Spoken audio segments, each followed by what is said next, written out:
Recording. All right.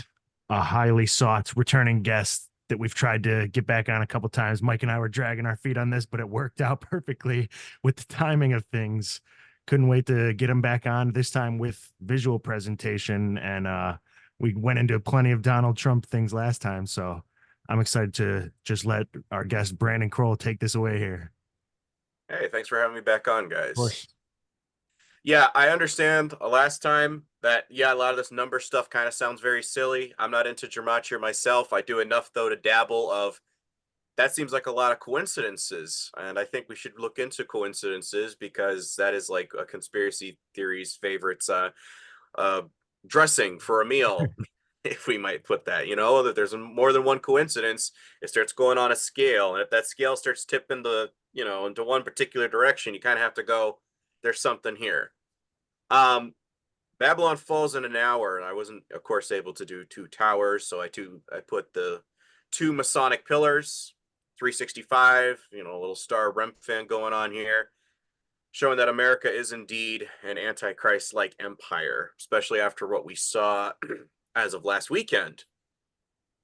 Oh yeah. And With before we dive yeah, go too ahead, deep go into ahead. here, I'm in the same camp as you, where I think that obviously Trump is some, deep state. Like, there's no way to me that he could have got to the top of politics and have all these coincidences and things surrounding him and symbology that we're going to get into surrounding him. That he could be some sort of like hero figure. It seems more that he'd be propped up as the false hero type Yes. of deal. But there's so many ways that this assassination attempt could be fake. In which way do you feel it's fake, that they basically like WWE portraying him as the persecuted savior, or Hmm. that someone inside really did try to take him out because there's an internal deep state war going on? Like, what are your exact thoughts on how they I psyop think this? it's all, again, persecuted Messiah figure 101. And the thing is, you zoom in on his hair, there's no blood on it. If you know anything about Trump, he's a huge germaphobe. So there's no blood at all on your hair. I find that kind of interesting. Secondly, they need to have, like somebody just said, this is automatically now going to win him the election Oh because, yeah. if the deep state tried to take him out, that means he's serious this time around. So it's already building the QAnon subconscious movement of, oh, don't worry, he gets in this time, it will be very good. And they're going to create a very militant Christian nationalist nation. Excuse me, with Project 2025, even though he says he doesn't know anything about it, it's a very fascist system, basically outlined in very blunt terms. It's I can get rid of anybody that opposes me in my administration and basically put all my people in power and play. And it Just like creates they're doing to him, just right. like they're doing to him for the last 8 years. Well, exactly. And he already stated, I too can weaponize the government, against my political opponents. And this is exactly what they want because now you're going to be getting these religious nuts and evangelicals on board thinking you're some sort of chosen one, and they will militantly defend you. They will die for you. They will shed blood for you. Hence why he gets up and he shakes the fist. And what does he say? Fight on, fight. It's like, yeah. So yes, I do see very much the persecuted Messiah figure is what they're painting for us, which again, it's very Antichrist in design. And I'll be showing some how numerically he's very a likely candidate, more so than an Obama or Bush or like you have to understand a lot of stuff when we're doing 9/11 and whatnot, everyone's always saying, oh, yeah, Bush was involved or, this was an inside job. But nobody asks, what's the significance? What did it mean to the occult? I think that's something that no one's really touched into. And that's what we're touching today. Because when you understand the significance of 9/11 and the occult, you start going, okay, so this was coronation day for an Antichrist figure. Yeah. And Trump happens to be in connection with that, just from what I've been finding. Yeah. Um, 365 days out of the year. Granted, could be a coincidence, but 3 plus 6 equals 9. 6 plus 5 equals 11. 9/11. Gregorian calendar was created, I believe, in the 1540s. I think it was 1542. Don't quote me. Just think that was when it was put out there for us, and they wanted us to follow a 365 days as opposed to the 13th month moon cycle calendar that used to be there. Why 365? Well, Trihermes, little pyramid guy with the 3 philosophies that you always find atop your dollar bill. It's equivalent of Nimrod's son Tammuz, aka the occult messiah figure. He has the 3 philosophies of mankind to how to basically obtain immortality without the need for a creator god. This is alchemy, this is hermeticism, this is what the occult worships, this is chakra, this is kundalini, this is what that all taps into. That's why 3, triangle. 6 equals the star of Remphan that was condemned in the Bible in Amos 5:26 and Acts 7:43. It is essentially as above, so below, conjoined together. That is what all these elements of those 2 stars pushed together absolutely mean. Basically, in your face, God, we are divine. We don't need you. You'll note that Rothschild was the one that designed the Israeli flag, Yep. and that is the star that they have on there, and they claim to be descendants of Nimrod. Pentagram. Penta means 5 in Latin. Gram, God ram, the goat ram. 5 equals the sigil of Ashtaroth. That's something you can Google. And Ashtaroth was a goddess in the Bible, Ashtaroth and Baal. She's connected with the 5 points of a pentagram. So 3, 6, 5 is the unholy trinity from Babel. Wow. So yeah. November happens to be 9 in Latin. November is our 11th month, 9/11, when we do our voting. Trump said that if he gets in November, it'll be 11/5 election day. I was laughing because the irony of that particular date. Remember, the 5th of November. The Jesuits have been pounding that into us ever since the original trying to bombing up of Parliament, and this is the day that Trump said he's going to make it like a Christian holiday when he gets in. Wow. American flag. You'll note that we have 9 stripes going 1, 2, 3, 4, so on and so forth, and we have 13 stripes going across 9/11. Wild. On top of that, we have the 13 stripes red and white, which equals 13. So 9 plus 11 plus 13 equals 33. We know So they when love people are 13 and 33. Go ahead. Huh? I said we know they love their 13 and 33. Trump happens to have 3 sun god relics up in his penthouse apartment. And he also has Eros, which is love, Cupid, making out with Psyche. So the love of the mind. I find that very interesting symbolism was because 3 and 1 again. So yes, Boston Tea Party. Yes, it was a false flag, quote unquote, event. And so I'm always telling folks is that you too can be complicit and be a Mason. All you have to say is you believe in a sovereign being without acknowledging God. That's ultimately all that it requires. This is why you can fill in the blank with any God that you want. Just say a higher power. Most of our founding fathers were deists, and they were getting very big into the enlightenment of Hermeticism back in the day. This connects with Kabbalah as Freemasonry, the guy who is basically one of the greatest, most prominent literary Freemasons of all time, Albert Pike, stated that Freemasonry is the search for light. As you will see, leads us directly to the Kabbalah. Now, I find it interesting that out of all the positions they could have put this Boston Tea Party chest that they have in a museum, they tipped it on its side. Very similarly to the Kabbalah Cube. Yeah. So was America founded by Freemasons? Oh, yeah. 100%. So don't tell me we were founded on Christian. No, we were founded on deist principles. Conceived in liberty, as in the goddess Libertas. Very interesting wording that you put there, Mr. Thomas Jefferson, who wrote a Bible taking out all of Christ's quotes. And that's what I always say too. I'm like the Masonic States of America. If since its inception, it's been controlled by the same group, like how can I expect it to be legit now? Well, legit, and even still, a lot of Christians always are giving me pushback saying, oh, America's not mentioned in the Bible, or the Antichrist has to come from Syria. In America, we have a lot of symbolism that connects us with Babel, that connects us with Egypt, that connects us with Syria. And the thing I keep getting with the cognitive dissonance response is that they're kind of trying to find the the war on terror theology. They're trying to find it in the Middle East region, as opposed to, you don't think that could have any connections with a mystery Babylon the Great? Right. Like, we know Catholicism connects because of the colors, when they said red and purple is what color she wears, just like the priests. But it also says they wear mystery Babylon the Great on their foreheads. Mithra followers, which is a variation of Libertas, wore red caps, just like the Sons of Liberty that did the Boston Tea Party and the French Revolution. Can I ask you a question? Yes, sir. Do you think that John F. Kennedy was a part of the deep state? I think originally he was, just based off of his dad's MO Okay, and all fair. of the stuff he was doing, but it sounds like Kennedy was starting to cause some problems because he didn't want Israel to get a certain nuclear program off the ground. And he and his brother both were trying to file AIPAC as a foreign agent.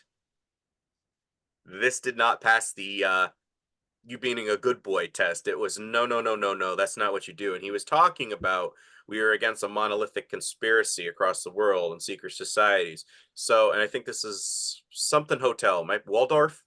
He was giving this speech. So if he's already calling out that there are secret societies running the shebang, and you're starting to cause problems of not letting Israel do its thing, when you look up into his the guy that took off Lee Harvey Oswald, that guy, Jack Ruby, he actually had a Jewish last name prior. Rubenstein.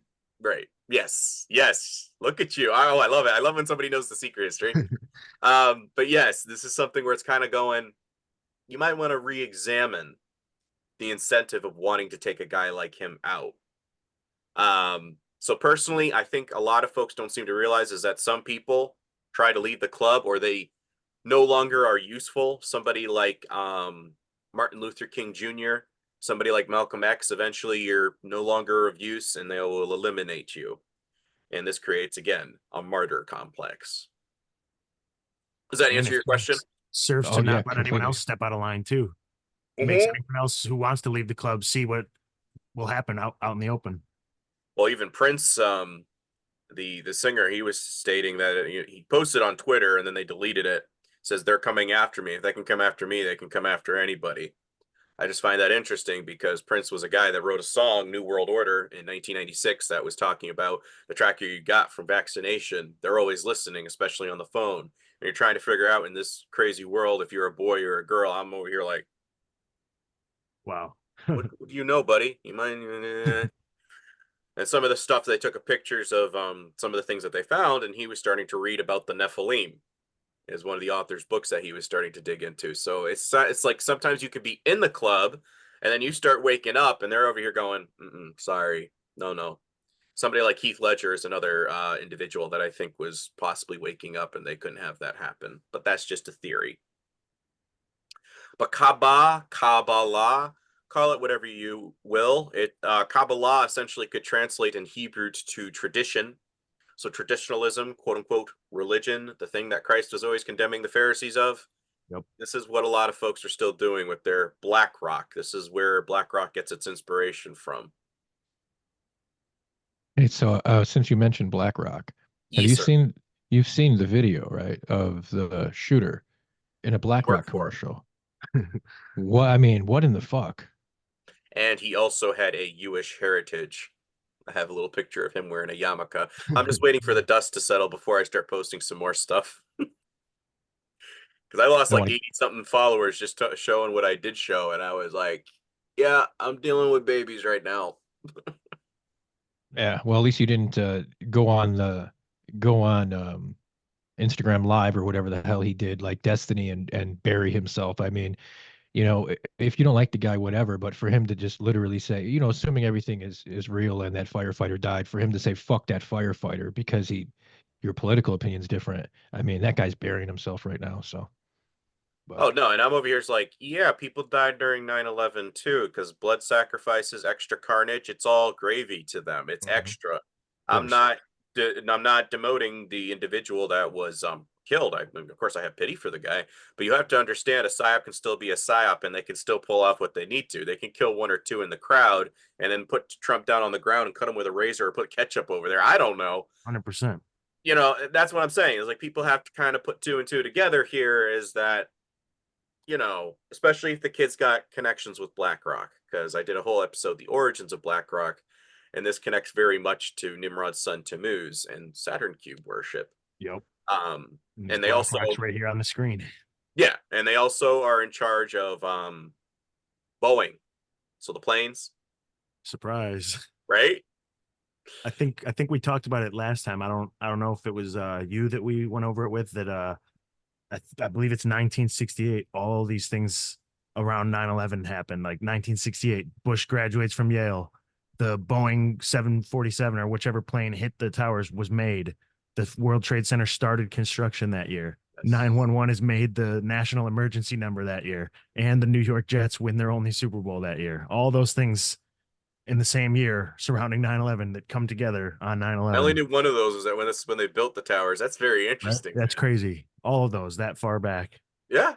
Well, again, and this is how they planned it out. And this is when folks are telling me, oh, it's just an inside job. I'm chuckling because I'm over here. Okay, what does it mean to the occult? This is something that we always just bypass for the most part. Like a lot of folks are like, oh, look, creepy Masonic 33. What does it mean? Huh? What does it mean? You have 87,000 followers and you're posting about number 33. What does it mean? Well, it's the highest degree in Freemasonry. Okay, and what does it mean? You don't know, do you? And this is what I'm talking about. What I'm trying to do with my stuff is actually, I'm going to give you an explanation. 33 would connect to Mount Hermon. It is the coordinates on the 33-degree parallel. It's also allegedly where Mount Meru, where they have this black rock, this mountain that's actually magnetic. And this is really why everything points north, is because of black rock. Black rock as well, the 33 points on your spine. So it's an ascension thing. And I'm laughing because a lot of folks are posting all this stuff, but they have no idea what the symbol of the eye covering means, what the 666 means. And I'm chuckling because this is how you sound stupid to the rest of the world. Because you're over here going, oh, look, they're doing a thing. And you have no idea what the thing means. It would be 33% of the angels who rebelled too, wouldn't it? As well. Correct. Yes. Interesting. Correct. It came down and had affairs with the daughters of men. And that's where did they do it? At Mount Hermon. Mount Hermon, yep. So Trump happens to have this little black cube thing atop his tower, but also right down here when you first enter the building. Tiffany Trump is affiliated with Jason Shirka, who's kind of bumped a lot of rubbed elbows with was that Robin what's his face, the big speaker, motivation speaker, something Robbins, Tony Robbins. Tony, yeah. Was it Tony Robbins? Okay. Trump's ex-wife has hung out with this guy, but yeah, he's big into the Kaaba and, you know, tootling his children in this thing. And we see it over here in Mecca, and it also connects into Freemasonry. So as long as, you know, that this is what I'm laughing is they've weaponized religion to get people to be cannon fodder. And I'm saying both Judaic, both Muslims. And what folks don't realize is that they both worship the same thing at the end of the day. Is that Catholicism was created for Gentiles and emerged Sol Invictus, where we get to Deus Volt. So when they were doing the Crusades, Sol Invictus, Sol, S-O-L, that's the half of the word for soldier. That means Sol Invictus, the sun god. And then D-I-E-R, destined to die. You are destined to die for a sun god when you say the word soldier. That was created by Crypto Use, and the Sanhedrin is very much designed just like the Jesuit council that they have over there in the Catholic Church. So do you consider yourself a Christian? Just Christian, not Catholic. Catholicism is counterfeit Christianity. Okay. Camouflage paganism, because what do they do with a lot of the stuff? They're like, oh, you have this god? Okay, we're going to call it a saint. All right, we're going to Christianize that. Give it a saint. Call it a saint. Okay. So I just say just Christian. I'm anti-denominationalist for a reason, because when you start defending your institutions as opposed to yourself as an individual, you're now defending the things of this world. Whereas in the gospel, it states that that no man has anything evil to say of you. Why? Because it is referring to your character, not your institution. If you are defending your adjective, you are defending an institution. If that makes any sense. Completely. Yeah. Okay. I think that, you know, everybody, no matter what your political beliefs are, what color you are, where you come from, I think that everybody generally wants the same thing in life on an individual level. Yeah. You know, they want to be happy, they want to be safe, they want to have food, they want to have a roof over their head, they want their kids to do well.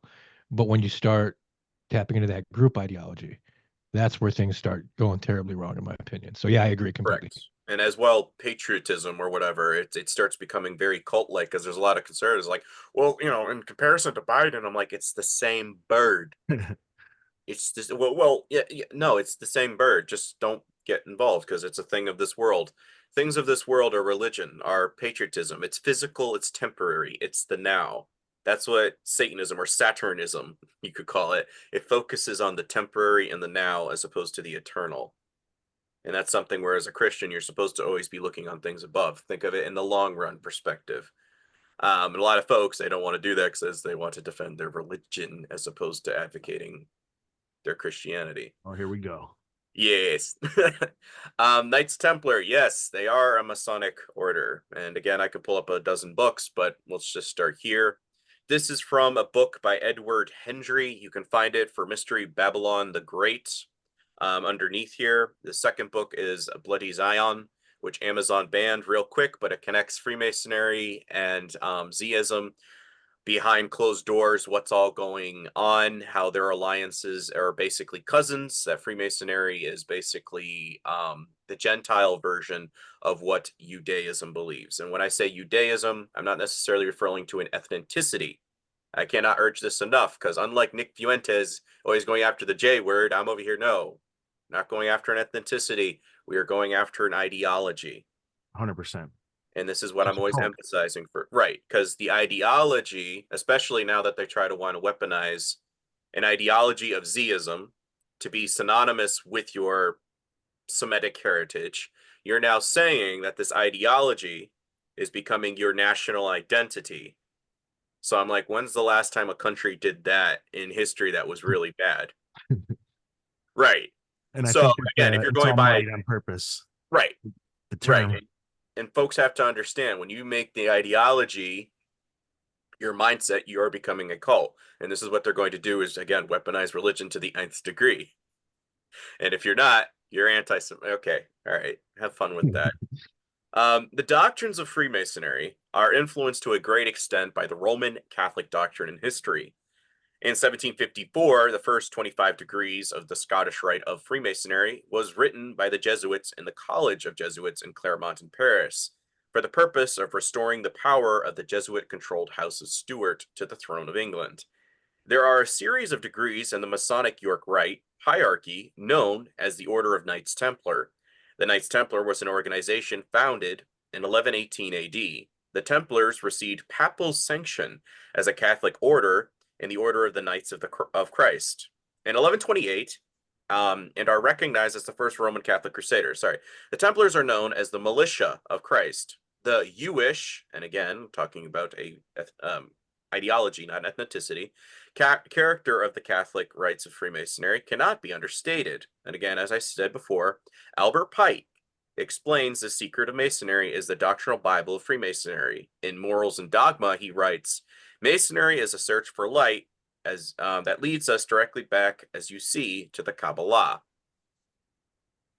Lucifer was known as the Lord of Light.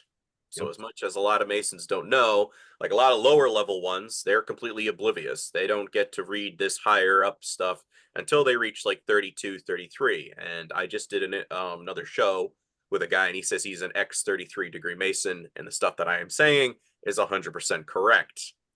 So I've had it a check mark of, yes, you were right with what you were stating. I'm not just pulling at strings here. Take, for example, the celebrated rabbi known throughout the Jewish religious world as the Gaon of Vilna. It was he who taught that Kabbalah's doctrine inside the Judaism's vaunted tree of life, there resides a great and sacred serpent, whose masculine name is Leviathan and whose feminine name is Melkut.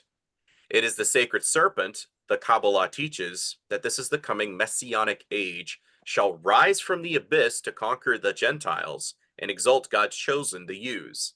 This Leviathan, the holy and piercing serpent, is expected to be the Messiah prophesied to appear, the one who will supernaturally possess the bodies of the world's Jews and lead them to global domination and glory. This strange doctrine, accepted by the vast majority of today's Orthodox rabbis, also makes the bold claim that the Yus are a holy race of wise and virtuous serpent beings. Collectively, World Yuery is claimed to be the very incarnation on earth of the Holy Serpent. Could this be what the true Messiah, the Lord of the universe, Jesus Christ, meant when he confronted the wicked Pharisaic Yus, equivalent to today's Orthodox Yuery, by flatly declaring, "Ye serpents, ye generation of vipers"?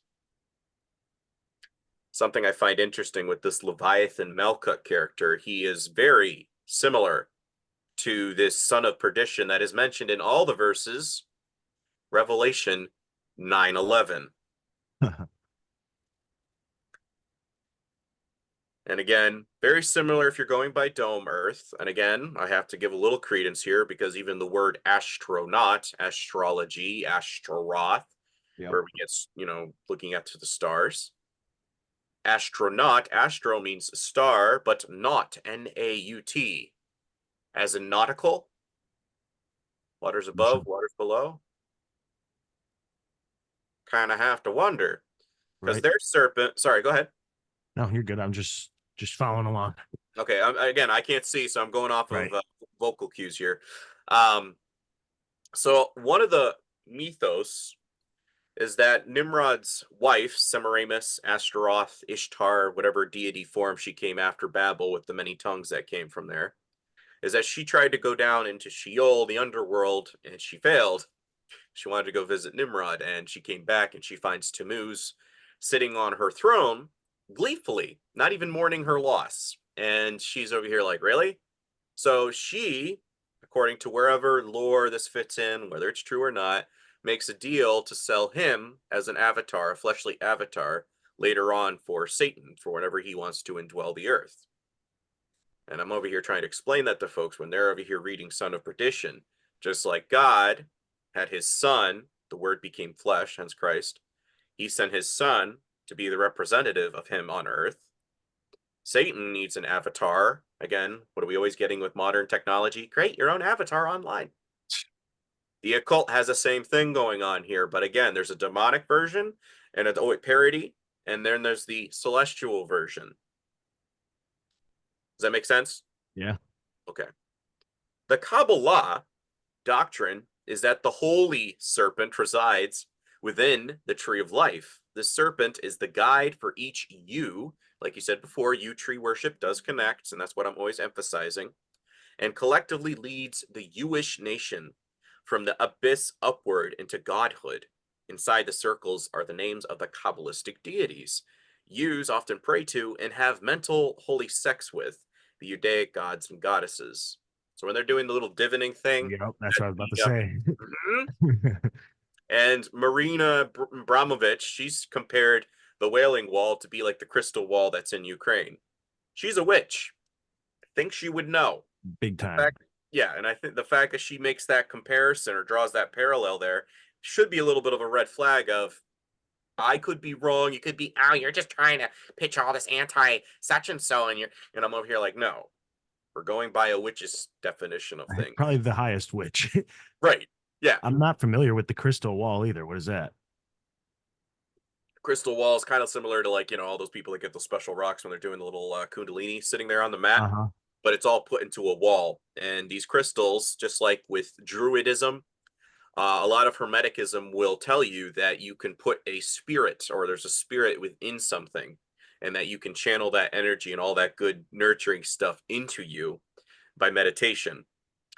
When Druidism, so you have to, so let's first go to pentagram. A pentagram represents the elements: fire, air, water, earth. And then what's the fifth one?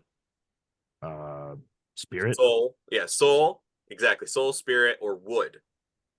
Why wood? Well, it's alleged that the first word that Adam ever breathed, when God breathed into him, he goes, Yahweh. And thus he said his creator's name. So every time you draw a breath, you are saying Yahweh's name. Find it ironic because in Revelation, every knee shall bow, every tongue shall confess. Yeah, because every time you're breathing, you're saying your creator's name.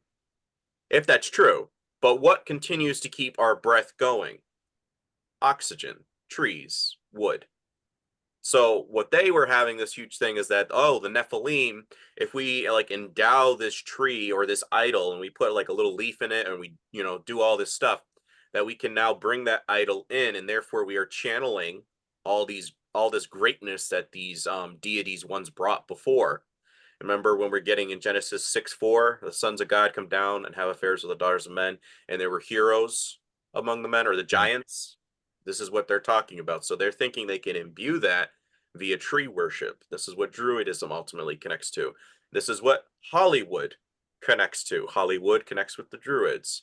And ironically enough, yes, it does connect to yew tree worship, as in Christmas tree. 100%. So I'm laughing when a lot of folks are over here bashing Hollywood, and then on December 25th, they do the same exact thing. It's like, you hypocrite, shut up. Does that answer your question? Yes. Okay. Yes, George Washington was a Mason. You can have over here the George Washington Masonic National Memorial. The Washington Monument is a phallus. Should give you a little bit of an indication that, yes, America was definitely founded on false pretenses.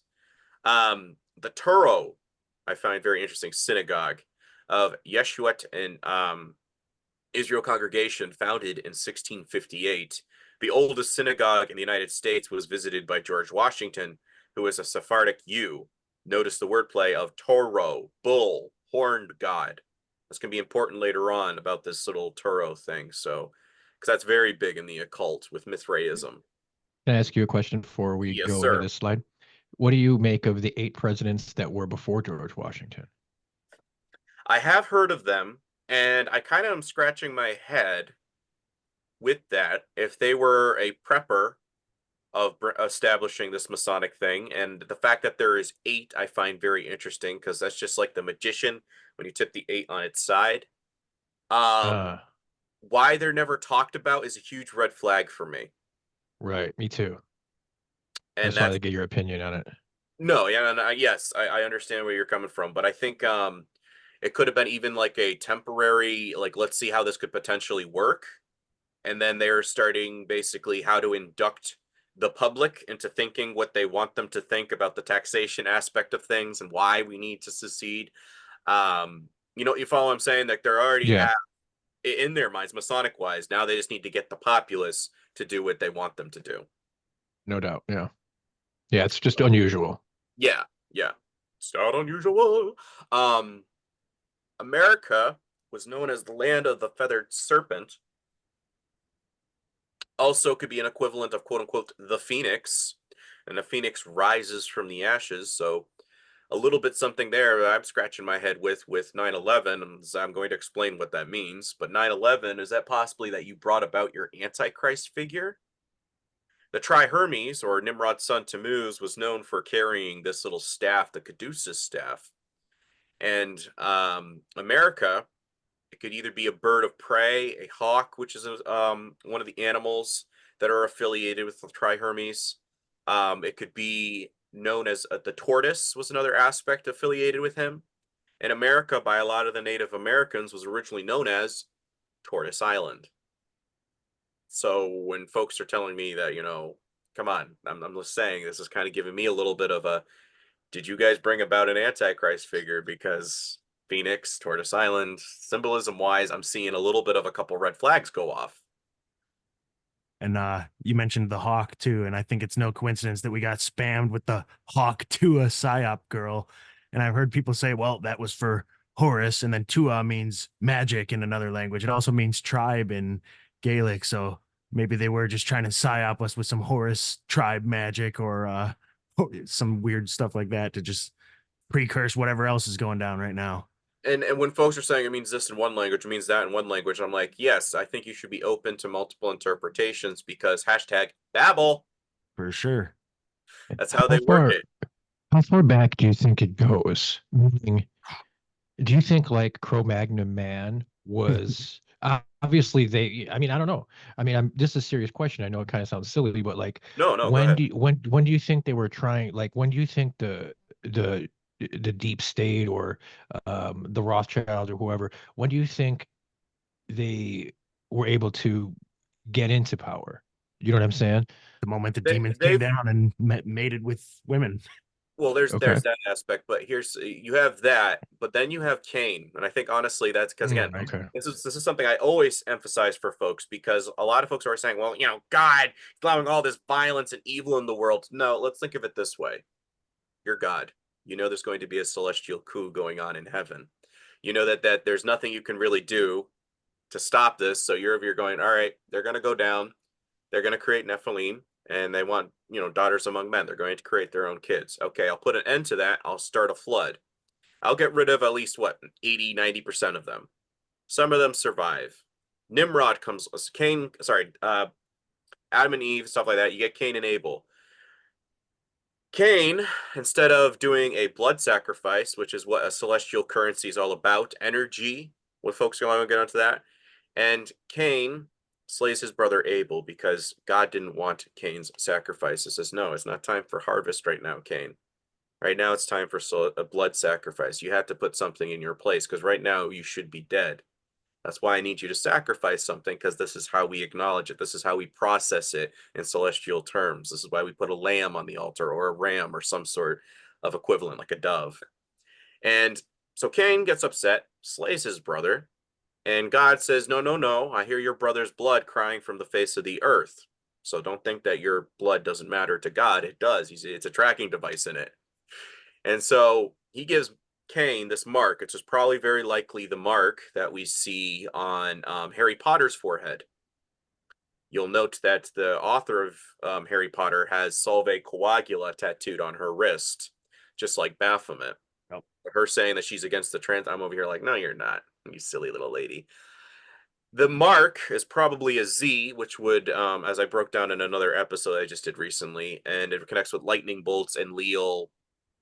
And let's see it this way. Cain's so upset that you're willing to make a sacrifice to any celestial being up there against God, and I will give you my daughters to procreate with. Now, did Cain manage to succeed with this? No, but it does begin to create the alliance, celestial knowledge. They know, angels, that eventually there's going to be a savior figure, but they don't know when he's supposed to show up. They understand the end when he judges them, but when Christ comes down, they're going, you're the son of the creator, God, not the council up there, because the sons of God come down and had affairs with the daughters of men. So God has a council up there. He knows that they're going to come down, but then what do we get? They get locked up under the river Euphrates, these angels that rebelled. It says in Enoch that when your children are slain, the Nephilim, they're going to become demons, aka a spirit being, and that they will forever roam the earth for 70 generations until the time of the end. Interesting. Now let's go over to 1 John, and we get the verse that's written, behold what manner the love of the Father, that we, Christian saints, should be called the sons of God. Wait a minute. Are you telling me we're replacing the former heavenly council in heaven, and how we prove that we love God is by accepting the Father's Son? Yeah.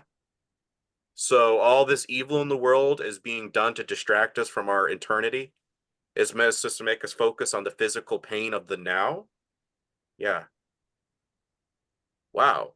So Cain, he has a descendant, Tubal Cain, which is still something that they have in Freemasonry. You'll note that is the Facebook logo, the little F. It looks just like, Masonic Cain, and a little figure 8 in between for the F part, the little slash. That's the figure 8 on the Tubal Cain staff.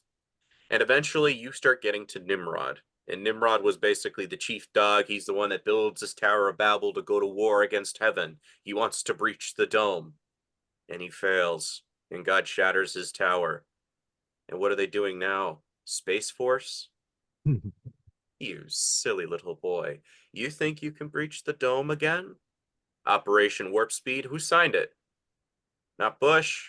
Not Obama. Right. Mr. T.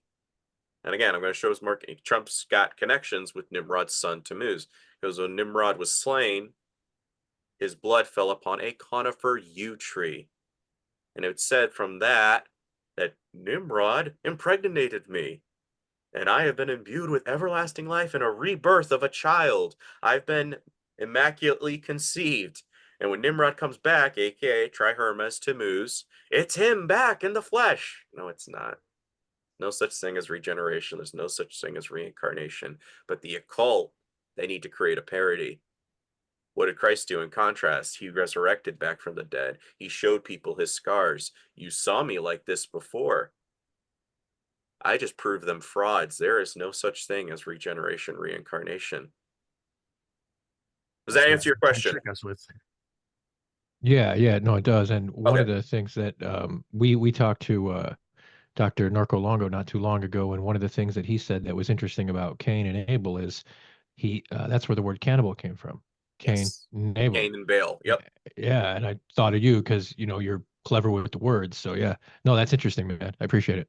Yeah. Again, I'm always trying to fill in the blanks for folks because, again, do I have 100% proof? No. But I have a plausible enough story based off the symbolism of the occult and then aligning it with the Bible. That's what I'm always telling folks is once you do that, the Bible becomes a little bit more alive because you're going, this is proof. There's anthropology and etymology to prove that there's something here for consideration. But the caduceus was also known as the herald's wand, another terminology for the Trihermes is the messenger between the gods. Now, they want to do a Project Bluebeam scenario eventually. Wouldn't you need somebody to intercede between these fallen Anunnaki alien-like creatures and mankind? Definitely. Exactly. And that's kind of where it's going to be Trump. Possibly. Possibly. I talk to the aliens. They're good guys. We're going to help them. They're going to help us out. You can't build a wall against them, so we're going to accept them. Trust me, I tried. Nobody's tried harder than me. Caduceus carried by Hermes, the father of hermaphrodites, or male or female. Janus, the god of duality. Think of this as Nimrod. Think of this as his son. The god of doorways, looking forward, looking back, quote unquote, back to the future, which is based off of Nimrod's family. My mom is attracted to me. Nimrod did his own mother. Yeah. This all connects with that. And even the Twin Peaks or the Twin Towers, when he was in the second movie, what does he say to him? He says, "Where have you been, Marty? I've been to the future, Doc." You'll note when he's coming down the street that he makes these two striped lines, which equals 11, and next to it was 9. I think it was a clock nearby or some kind of symbol that equaled 9. And you look at the outfit that Marty is wearing in the second movie, and it is the same exact outfit in the movie The Wire that was directed by the same director as Back to the Future, Mr. Sudeikis or whatever his name is. And he was walking between the two Twin Towers in the movie The Wire. Find that very interesting. And even then, what are they saying? We got to save the clock tower. Horus. Again, you take your average clock. 6 away from 12, 6. 1 away from 7, 6. Go all the way around your clock. You will find 666.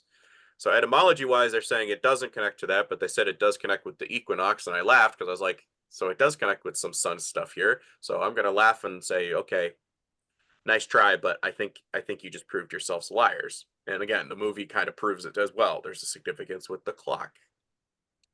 Ganesha and Venyaki would be the equivalent of Baphomet. This is the tattoo that Mr. Russell Brand has on one of his arms. So again, when you understand the duality of symbolism cross-cultural, you start to scratch your head and you're going, I hear what you're saying, but as a rich guy as you are, you probably could get a little laser surgery to remove it, but you haven't.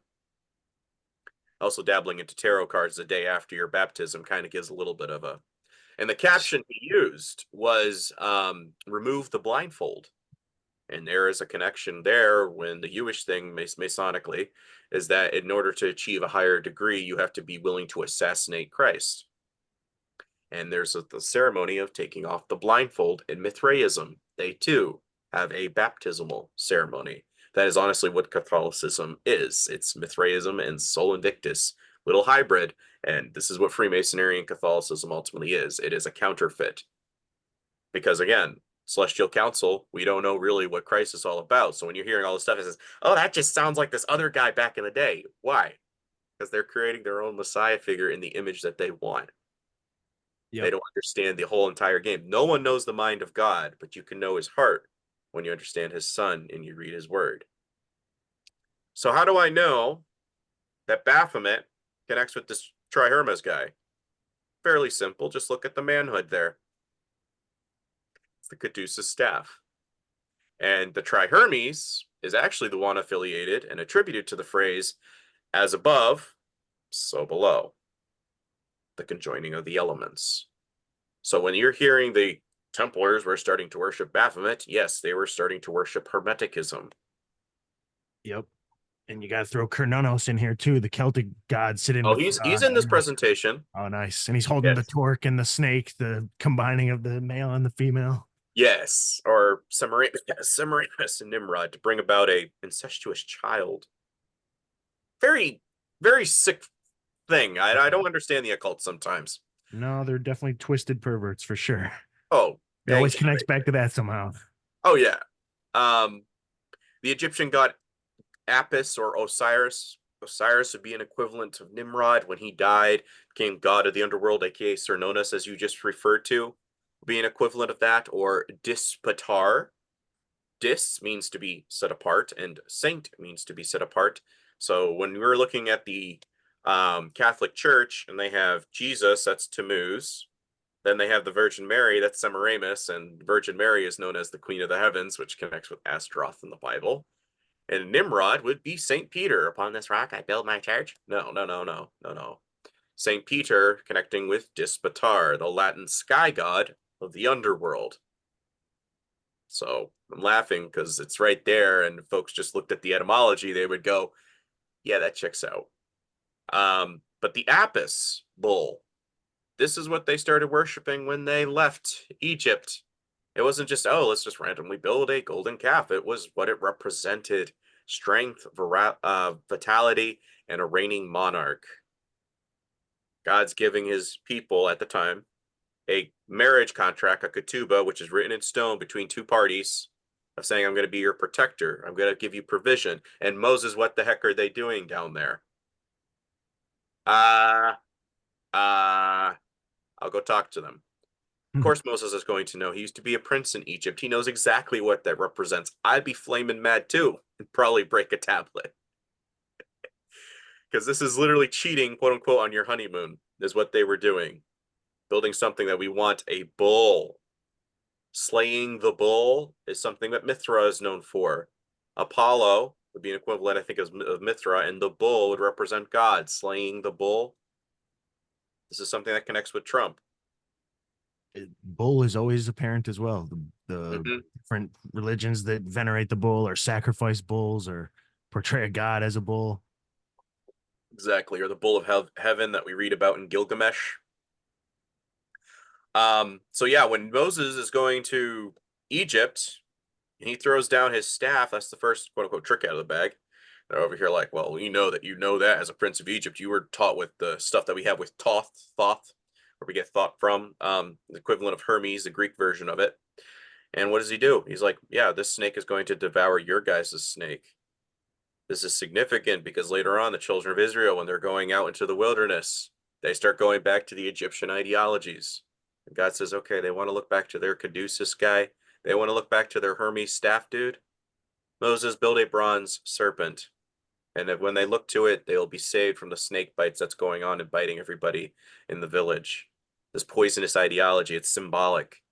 And then we get this right before we get John 3:16, God so loved the world, he gave his only begotten son. It says, and as Moses lifted up the serpent in the wilderness, so must the Son of Man be lifted up, that whosoever believeth in him may have eternal life.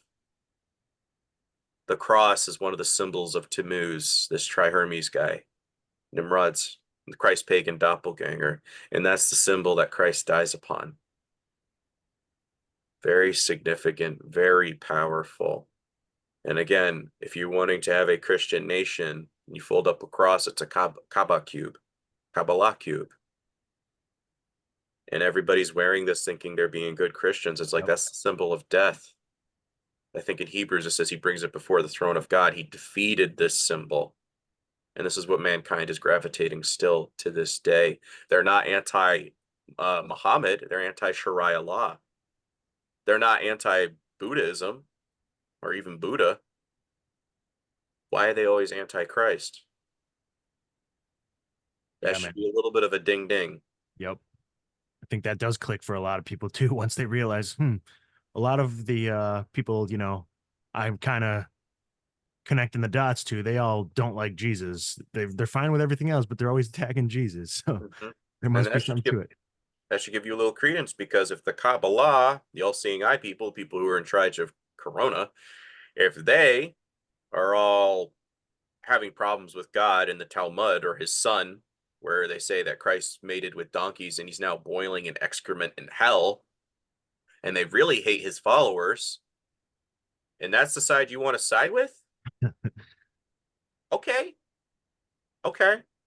But again, we have Washington. This is a statue at his little Masonic thing, and he's doing the same pose of as above, so below as Baphomet between the two pillars. Two pillars in Freemasonry. This is when King Solomon built the temple. They have Boaz and Yakin, the two sides. One is female, one is male. So when this is over this, and the Masonic compass and square, that is basically boinking. That's what that represents. It's phallus and womb. More sex symbols, pervs.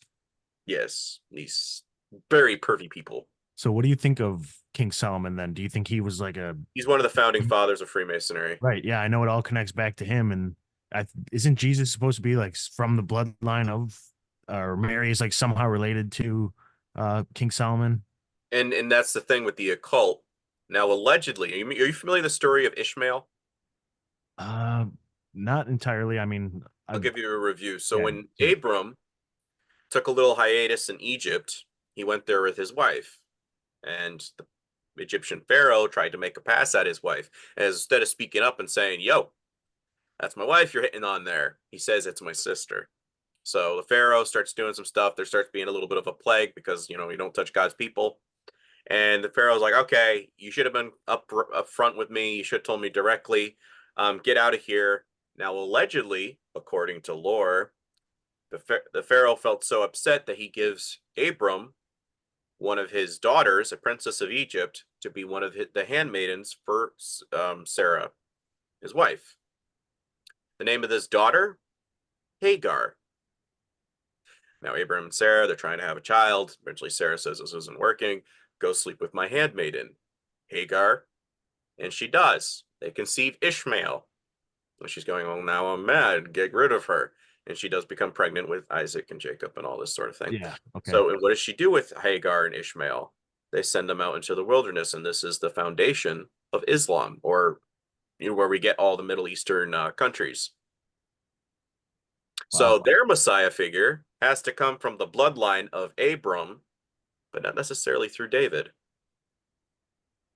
Granted, they're going to make that connection because, like Trump, they're already trying to connect it to a Davidic bloodline, but I'm pretty sure you can juggle the books here and there and connect them to Ishmael, which would connect to the Syrian region of things, and you would get your Antichrist figure Out of that region, like they say. Right. Yeah.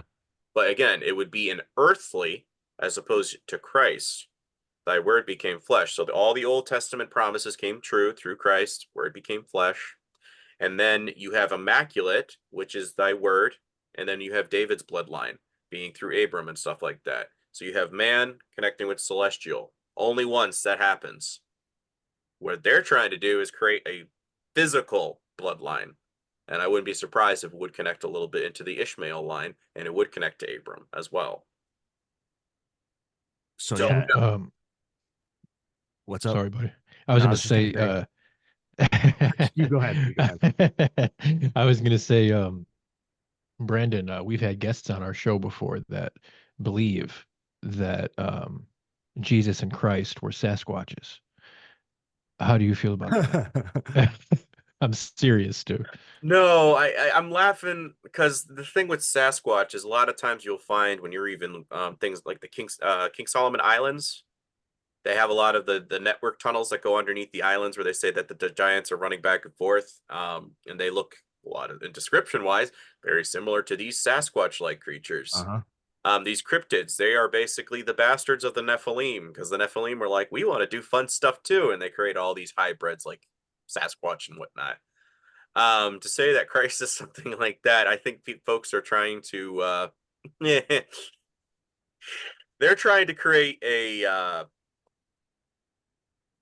I don't know, like a pseudo crazy theory, because it sounds really interesting and cool, but at the end of the day, it doesn't make any sense, because the Bible absolutely refutes that from even being a possibility. Yeah, I was just curious on your opinion and your take, It is because it was rather shocking when I heard it too. yeah. Yeah, there's some interesting. I've read some comments and I'm like, yeah, you're not ready for this page at all. Like, wow, I don't know where you're coming from, but you're kind of To go back um to Solomon a little, yeah, the Freemasons that trace their lineage to Solomon and his temple, and that he supposedly had a ring that had control over demons to build all this yes. stuff. So, what do you think was going on with him? Was he, at first kind of a man of God and just kind of went nuts and fell under demonic control and accidentally created like one of the craziest cults and whatever with the knowledge he procured from these demons? Yeah, well, he basically kicked it up into full gear. And yes, I do think he was a man of God, but eventually he was over here like, I have wisdom. I'm already enlightened. I think this is the greatest thing ever. And I think I can even tap into more. And I think that's kind of the thing, is it's literally Lord of the Rings. Oh, I could do more with this. Literally. And that's kind of what is happening constantly in the occult, is thinking, oh, I can outdo my creator God. I have the alchemy knowledge to do so. And what does Satan say in Isaiah 14:14? I will ascend to be like the God Most High. I will ascend with my inner God consciousness. You see Oh that whole man, movement of this God consciousness coming into for kicking sure. gear. And this is what folks don't seem to realize, is like the same lie has always been there. It's just been amplified and added with more extra frill every single time something happens. And eventually, sometimes they do take a good character, like somebody I've dug into a lot of Lincoln. I could do a whole episode on that and why Rothschild had to take him out. And what do we get? Like the Lincoln Monument.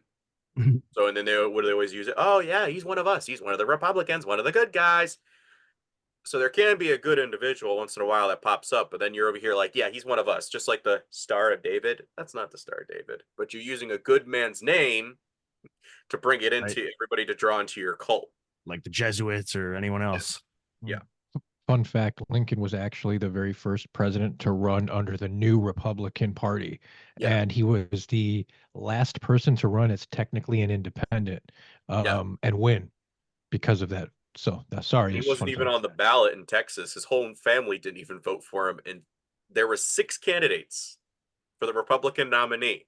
He only put his hat in the ring because his wife said, I'm not marrying a man that doesn't become president of the United States.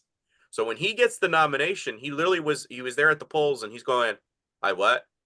You won, Link. And he walks home and he was absolutely bewildered. He could not figure out why the American people would choose a hillbilly hick like himself. He did not But think he had a chance, and he and did. that's what we need. We need, if you want to be the president, you should be completely enabled to become the president. It Correct. should only be reluctant people. It should be a lottery. That's how it was originally set up. If you want that power, you're not the person that should get it, Right. in my opinion. Right. Um, Over here we have the 2 triangles atop the pillars.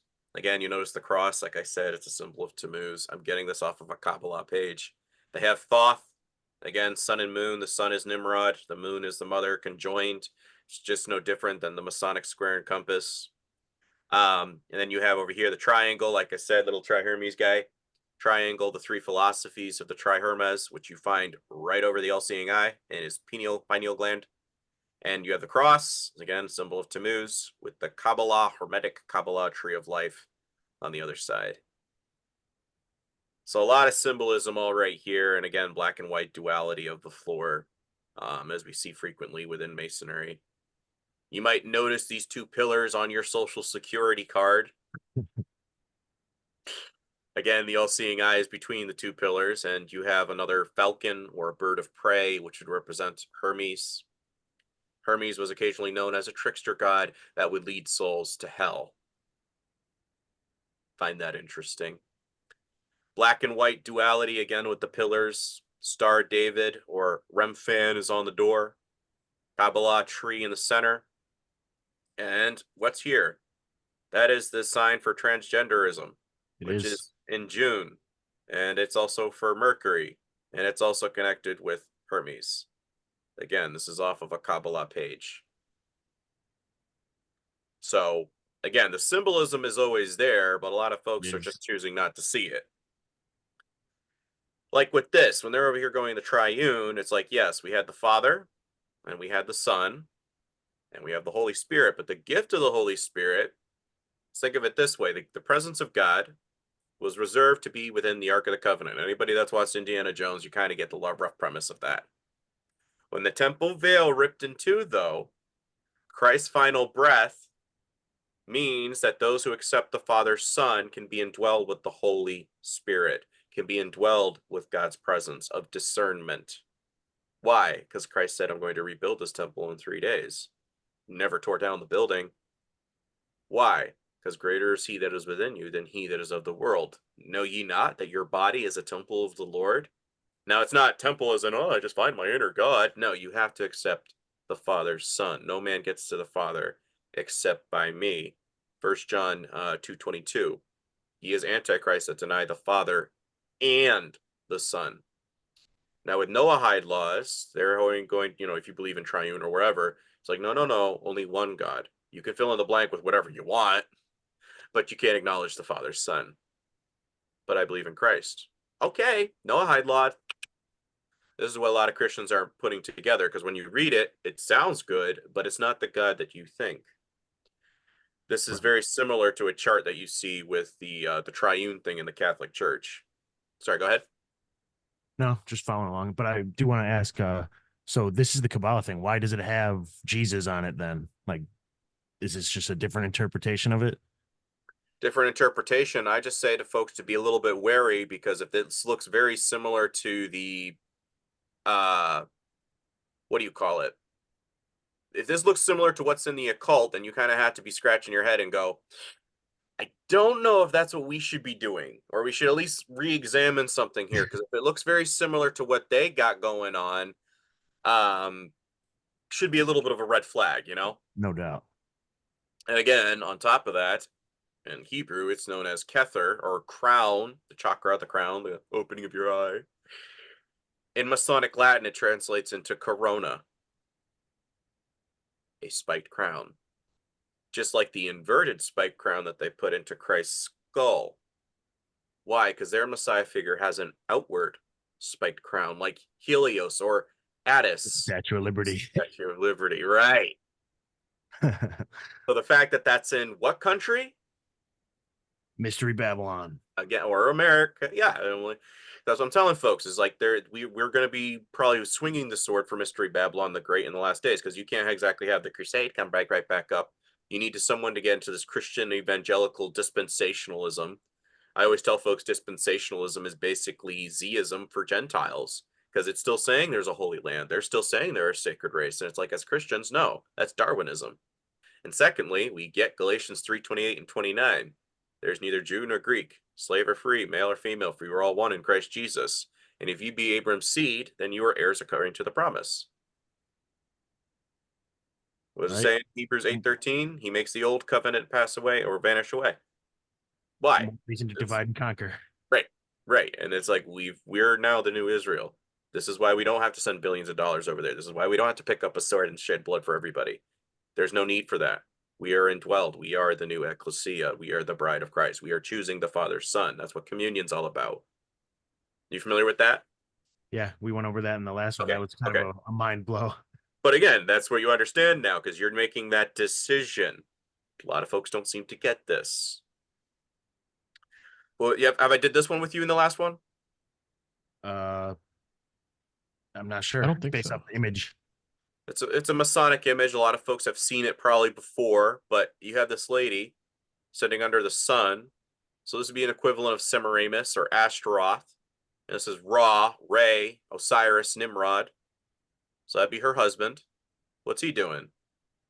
He's pointing up to the sun, moon, and stars, the queen of the heavens, Ashtaroth in the Bible, pointing up to her logos. This is what the Virgin Mary is always sitting under a little crescent moon. Yeah. Who's in the middle? Who's this guy? Who's this young gentleman right here? Hermes. Yes. The Or messenger. he's doing, yes, he's doing the little pose of the magician on the tarot Yep. card. As above, so below, pointing up, pointing down. He's holding an anchor, which in Freemasonry, it means hope. But he's also holding a key. And what's over him? The all-seeing eye. Unlock your God potential through your third eye. Twin towers. This would represent the third building, the 47 floors of the third building that fell down. Right. Yeah, this connects with Third 11. temple. Yes. Well, yes. Wow, you really are ahead of the game. That's what I'm trying to always explain to folks. A third physical temple, not necessary. Because you choose the Father's Son, you let the Holy Spirit indwell you. Ark of the Covenant. Why? Because don't worry about those who can kill the body. Because they can't take your soul, can't touch this. So if they even do that, it's okay. This is what a lot of folks aren't putting their faith in, because they're over here going, I get a prepaid avoid the tribulation rapture ticket, so I get out before it gets really bad. Everybody else, it's gonna suck. How arrogant of you. What are you doing in the meantime? Oh, I'm gonna put my faith in Trump. Okay. Okay, I'm gonna pop bombs in other countries and take innocent kids' lives in the streets of Gaza until God calls me home, because I'm defending his chosen people. Really? Pray for Israel. Right. And this is where I'm over here wanting to slap people in the face, because I'm over here like, how can you say this? How can you stand for the synagogue of Satan so blatantly? Symbolism wise, even when they're saying praying Israel, like you just said, and what are they wearing? This, or they're putting on their profiles, or they post this star of Remphan, Yep. which is a smack in the face to God, saying, we are divine, we don't need you. And you're gonna say, I for God, for Israel. No. So wild, dude. It's wild, and it's sick when you understand the symbolism. As I told folks, it's like spiritual cancer. I can't stand it, man. I'm ready for home. This is the blasphemy, the crazy theories like you're hearing. And like I'm going nuts. Both the Roman Catholicism and Islam revere the moon god and the sun god. Many images of the Catholic Virgin Mary show her standing over a crescent moon. And there are many sun worship images throughout the Catholic Church, including the St. Peter's Basilica at the Vatican. The Eucharist wafer represents the sun god, which is placed on a crescent moon in the moonstrance, representing their sexual union. So coming together.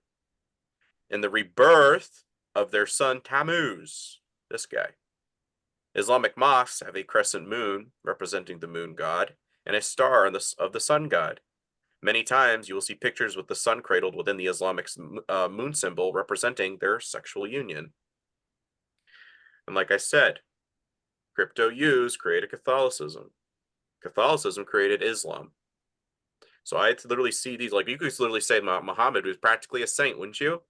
Because he's revered, he's just put, he's like a prophet, he knows a lot of stuff. It sounds like a saint to me.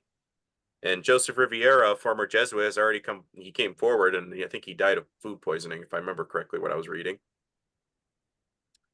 But in addition, the pillars may be seen as representing two pillars of the three pillars of the tree of life. It's Kabbalah, the Jewish mystical symbol of the creation of the universe. The names of the three pillars of the tree of life were often seen as strength and wisdom, with the third pillar being harmony. So that'd be the middle one. Placed between them. Thus, when a candidate passes between them, he in essence becomes harmony and enters a life in which the spiritual dominates the physical. And over here in 2 Chronicles 17, it talks about these two pillars being constructed with Hiram Abiff. Hiram Abiff, they say that Hiram could be an equivalent of Hermes.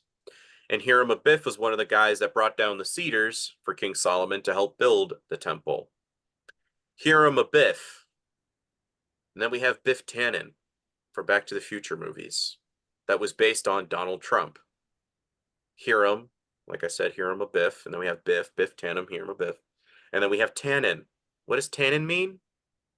A conifer yew tree affiliated with Trump.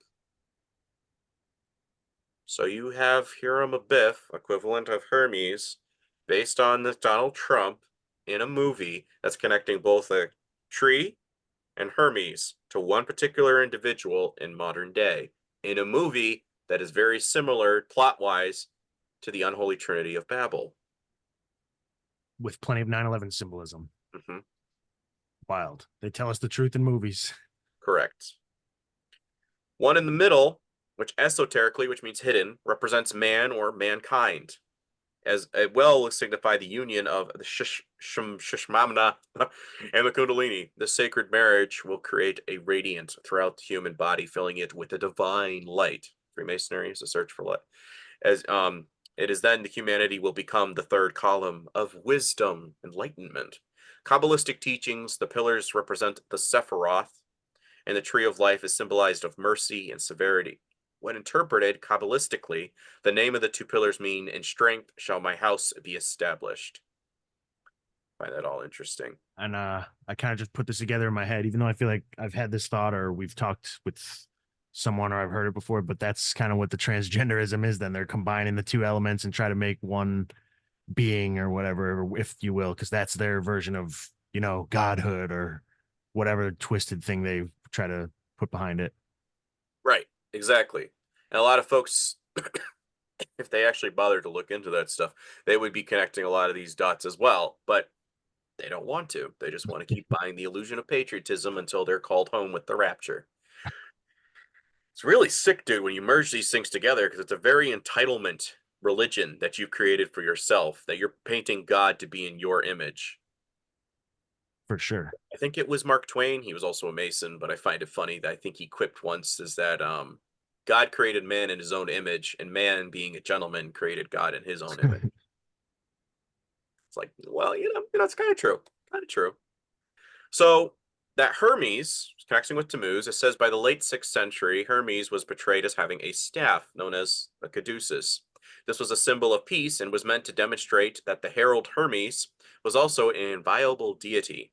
Originally, the caduceus was a rod or simply an olive branch, just like the clutching of the eagle on our dollar bill. Yep. These were entwined with garlands or coronas, or ribbons. Later, these became serpents in the iconography of Hermes. The caduceus was shown as winged and entwined with two snakes. This symbolized the speed of the herald of the Olympians. The snake was highly symbolic in the ancient world and may indicate the divinity of Hermes. Over time, the staff began to represent all the trades and professions associated with the gods Mercury, which is synonymous with Hermes. It was also used to symbolize the planet Mercury in late antiquity. Hermes was to have believed to have invented coinage. So his staff was often used as a symbol of commerce. Considered a great orator, Hermes, his caduceus, became the symbol of orators. What fell on 9/11? The World Trade Centers, yes. Trade. Coinage. I find that interesting because in contrast with Christ, do we give to Caesar and pay taxes, or are we loyal to God? Render unto Caesar the things that are Caesar's, and unto God the things that are God's. Translation. Yes, you're in man's world. You have to, pay them what they want, what they think is of value. But don't forget your spiritual priorities. First and foremost, to your creator God. This is what is very ironic, because when, again, the rich man comes to Christ, I've already been obeying all these laws since my childhood. What more must I do to be the perfect follower? Can you get rid of your coins? No. Judas, what did he do? Betrayed him for 30 pieces of silver. Now, Judas, according to Jewish law, because he betrayed one of their own, he should have been executed by the high priests. Who did he sell Christ out to? The high priest. I can't go to the priest and make a sacrifice to apologize or be executed. I can't go to Christ and apologize, and they're going to kill him because he doesn't understand what's going to happen. So what does he do? He throws away the coins back onto the temple floor, and he takes his own life.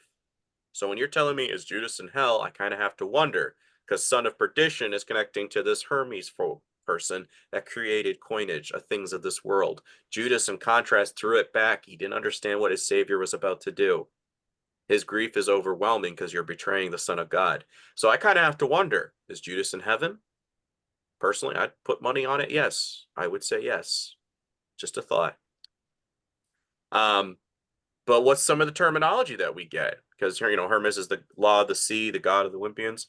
We got drowning in debt, cash flow, loan sharks, liquid assets, currency, Head above water, legal tender, means a smaller boat.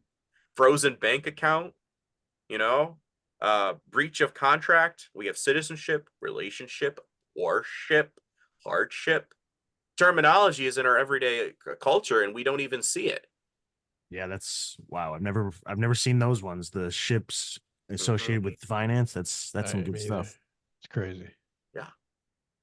And again, they always do pre-programming on us. So yes, Without it was preordained, quote unquote. They have like a thing called karma retribution that we can tell you, and as long as we told you, you can't blame us for anything that we do. revelation of the method. Correct. And this is the thing, folks, is that even when us conspiracy theories are going, they have shown us in Marvel, they have shown us in Friends, they have shown, you're just going, huh? No. There's no way they could do another psyop on me. That was a real attempt on his life. Okay. Now this is from Gary Wayne's book, Genesis 6 Conspiracy. I find this interesting because I could be spitballing stuff, but we have Hermes connected with a terminology. When you hear it, you're going to be going, huh? So how then did Nimrod receive the secret sciences of the Enochian religion from the antediluvian world? How did Nimrod utilize the knowledge of the corrupt seven sciences and the vile pantheistic religions from the antediluvian world? Hermes, or his son, Tammuz, of course discovered and translated this degenerate data from the Enoch's hieroglyphics, which were etched into the Twin Towers, constructed by Lamech's children. All the reprehensible evils Noah witnessed before the flood then came back to haunt Noah in his later years. The twin evils of the spurious knowledge of the Nephilim both fell into the hands of the tyrant of Shinar and the detriment of the post-Diluvian society. The impact of the forbidden knowledge did not remain inert. Nimrod reactivated the corrupt knowledge with all of his heart and his soul. This is why, in Genesis 10, recorded that anything that humankind could conceive was then obtainable. Even though the people of Shinar did not possess the heavenly wisdom to apply this spurious knowledge for only the good of humankind, the seven spurious sciences are purportedly so powerful that anything is possible through their application. To this end, craft legends recorded that Nimrod was a Mason who loved the spurious sciences. Nimrod was captivated with aggression stemming from his newly found power and is celebrated as a great Mason. And I find it interesting because Gary didn't connect this, but I've connected Hermes to being his son. And he translated these emerald tablets. That's very interesting, on Twin Towers. Because it's alleged that while Noah was building an ark, these other people were going, we need to preserve our evil magic because, we want our stuff to still continue afterwards. So when Ham basically gets the boot for either, possibly doing something with his dad or possibly doing something with his his mom, that they give him the boot. And we get the migration from Turkey down into Egypt, which is Nimrod's family. This is how they started migrating, and they eventually built the Tower of Babel. But they found these emerald tablets that were built that survived the flood, and they were built on two twin towers. What does it say in the Bible? That in the last days will be like the days of Noah? Have to wonder. The Twin Towers. Right. And now what are they going to try to do? We're going to go back to war against heaven with what? Space Force. Freemasonry has 33 degrees. Oh, I already explained that to you guys before. Mount Hermon coordinates is a 33-degree parallel. Mount Hermon means in Hebrew forbidden or cursed. Hermes derives his name from Mount Hermon. The emerald tablets were translated from the events that transpired here. Bel Hermon. You noticed our steeples? Always shaped like a phallus, and they ring a bell every hour upon the hour. Horus. Kind of have to wonder. World's tallest UN base is now atop of Mount Hermon with the Star of Chaos in front. So I could be wrong, but why does the UN think this place is significant? Especially with all their fallen angel and Lucifer symbolism. I wonder why. Exactly. And when Christ was saying the phrase, upon this rock I will build my kingdom, doesn't say it to Peter, which Catholicism takes. No, he probably was going, you demonic spirits that started all of this right here in front of Mount Hermon. I'm starting my kingdom here where you guys started this rebellion. Yeah, you got that? Drops Yeah. the mic. It's The like, just think about it. Think about it. isn't there a verse about the Tower of Babel falling in it's like verse 11:9. I know you have a deep Bible memory. Isn't 11:9 something to do with the falling of the Tower of Babel as well? I think so. I don't know that one for 100%, so I don't want to just say yes and then I'm like somebody's gonna fact check me. But I think so. Yeah, I think I've seen that somewhere too, and that would not be surprising. Yeah, and it's like they constantly throw in these coincidences with timing and exact passages. It's like, yeah, I don't think they're dum-dums. I'm going to be showing you something about Trump's little yeah, you're going to see some visuals. It's going to make you really scratch your head and going, I don't think that's a coincidence. No. But numerically, it's kind of like, what are the odds? To begin, these pillars were made from brass or bronze. In either case, they came from the combination of sun metal, and the copper was equivalent for moon metal. Again, Statue of Liberty was made of moon metal. That being of either tin or zinc, the mixture of sun and moon expressed harmony and balance. Passing through these pillars represents a chance for a new beginning. So interestingly, because I say the third pillar represents humanity, passing between them equals peace, social security. What does it say in Thessalonians that in the last days, when they cry for peace and security, safety? That's the phrase that they used when we went to the moon, quote unquote, allegedly, that we will have peace and tranquility in our time. Interesting phrasing, Mr. Nixon. Very interesting phrasing. Yeah, not by accident. Right.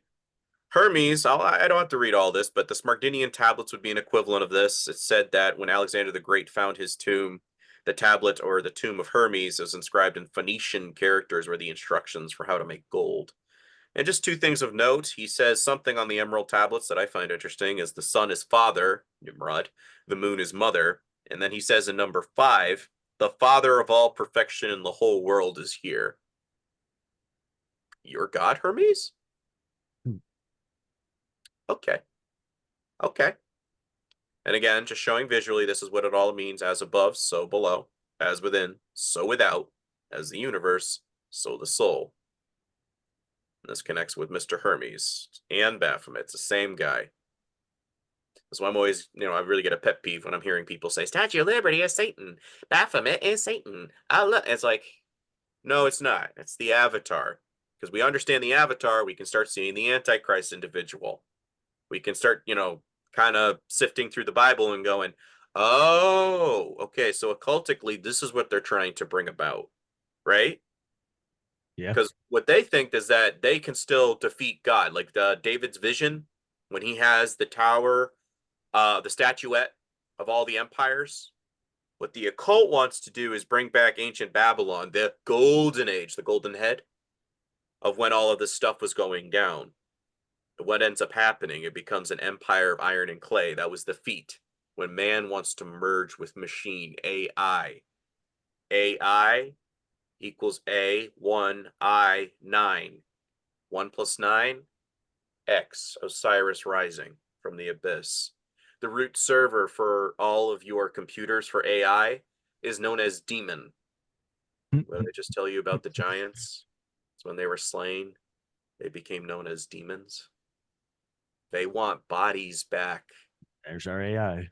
Yes. So if you are able to basically get the mark of the beast, you get people signing off on, yes, I'm willing to be possessed because this sounds like a great system. Yeah. Well, Thanks. like a genie, and then they end up doing a thing because you just signed a contract. What does it say? That mankind's going to try to kill themselves, but they can't? Why? Because you're possessed. It's playtime. I now have a body to do things again with. And you got duped because you didn't want to believe in the Son. Because what does Christ do? He saves our souls. Don't worry about something that can kill the body. In contrast, what do they want? We want a physical body again. Breaking it down very simple, that's basically what it comes down to. Do you want to be possessed by them or do you want to be possessed by him? I don't know. I love this graphic on the screen because when I first saw this one, I was like, oh my goodness, dude, it's so deep and so crazy on multiple levels. Like earlier, how people will be like, well, it's just the you know, the military industrial complex. They faked That's 9/11 so that we could go to war and do all this. And yeah, that's true, but like partially. more on a spiritual and occult level that they pulled this off. Yes. Deeply. Apollyon is mentioned in Revelation 9:11 of coming up from the abyss, what they're trying to do over at CERN, who gave us our internet. Inter means place for a tomb or corpse. Net, to restrain or to hold something. Really? That's interesting. And what does Christ say? Come with me, I'll make you fishers of men. I'm just saying, you want to go with the great fisherman, or do you want to get stuck in this net? When you look at the internet logo, it's holding everybody in a net on this world. Yeah.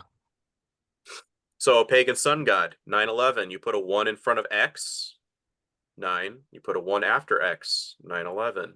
2 X's equals 20. What happened in 2020? Another Masonic global ritual. Mm-hmm. Corona. And again, 20 to X and X, Osiris, Tammuz. So when you understand the occult, you start going, oh, okay. 9/11 was coronation day for kings in ancient Israel. It is likely that that was Christ's birthday. How do you know that? Well, it was the Feast of Trumpets, which I find very interesting because if Christ's name was a variation of Joshua's name, Jericho with the trumpet sounding, and what would the Feast of Trumpets be similar to? The trumpet sounded in Revelation. Interesting. And so now you're trying to create a guy, which Trump's name, Trump. Yeah, trumpet. In Germany, yeah, it means a horn player or a drum player. Isn't there a Christmas song? I play my drum for him. That's not in the Bible. Where the heck is this coming from? Kind of have to wonder, folks. And then you have this individual coming along a couple of years after that song was produced. I wonder. The Seal of Solomon, like you were saying before, this is where the ringmaster comes from for circuses, is the legendary signet ring attributed to the Israelite King Solomon in medieval mystical traditions, from which it developed in parallel with Jewish, and again, because I'm emphasizing its mysticism, Islamic mysticism, and Western occultism or Masonry. It is the predecessor to the Star of David, the contemporary cultural and religious symbol of the Jewish people. Lie. It is often depicted in the shape of either a pentagram or a hexagram. In religious lore, the ring is described as having given Solomon the power to command the supernatural and also the ability to speak with animals. Due to the proverbial wisdom of Solomon, it came to be seen as an amulet or a talisman, or a symbol of character in medieval magic, Renaissance magic, occultism, and alchemy. All these things. Go ahead. That the ring too, and it's also considered a Saturn symbol or the symbol of Saturn, and the rings of Saturn as well. Like, man. Again, you see how it connects with the occult, and people are still going, no, it represents the Star of David, it represents the good people, and I'm over here like, no, it doesn't. No, it doesn't. Stop saying it does. When Stephen the Martyr brings it up, they freaking stoned him. They stoned him. The day of the erection, reset, set, ra, ray, a lot of the terminologies that we always use. But that's the day that what happened with 9/11. But in the Star of David in simple Dramatia equals 119. Wow. So invert that, we get 9/11. Not surprising. Just saying. I was doing a little bit of the math with 1776, and I was like, well, 1 plus 7 would equal 8. And 7 plus 6, what does that equal? 13. What's significant with that? Because I hear it really dead silent. Okay, 8. That would represent the magician on the tarot card, Yep. aka Tammuz, with tipped on its side. 13, again, the occult number. It's very significant for them. So, something I'm finding interesting is that now we're in 2024, right? Add those numbers together. 2 plus 0 plus 2 plus 4. What's that equal? 8. MAGA means magician, just like on the tarot Magician card. with the infinite 8. It's the highest priest position on the Church of Satan website. It means great illusionist, wizard, high priest of the sun in Sanskrit. And I kind of have to scratch my head because January 6th also connects with Christmas, and it also connects with MAGA. I'm going to explain that. I have a slide. And the Ouroboros, another Saturn symbol too, also is made the infinite 8 symbol a lot as Infinity. well. Yes, that's another equivalent of that. Yeah, infinity. So basically, if Baron is supposed to be their Nimrod, you first need to have Tammuz, because what does that do? That's a perfect loop coming right back to the beginning. Oh no. So personally, what does the Bible say? If the end was not cut short, I don't think we'll personally get there. I think it'll stop short with Mr. T, but they have plans, I would say, to get Mr. Baron. Because I personally don't think I can pay for groceries for another 15 years at this price. When the Bible says it happens for like 3.5 years, it looks good, and then everything hits the fan to the point where we can't afford anything, right? Right. So you have to take that into account. So another interesting coinky dink that's not Obama, that's not with Bush, is Donald Trump's parents were Frederick Christ and Mary Ann. His aunt's name was Martha.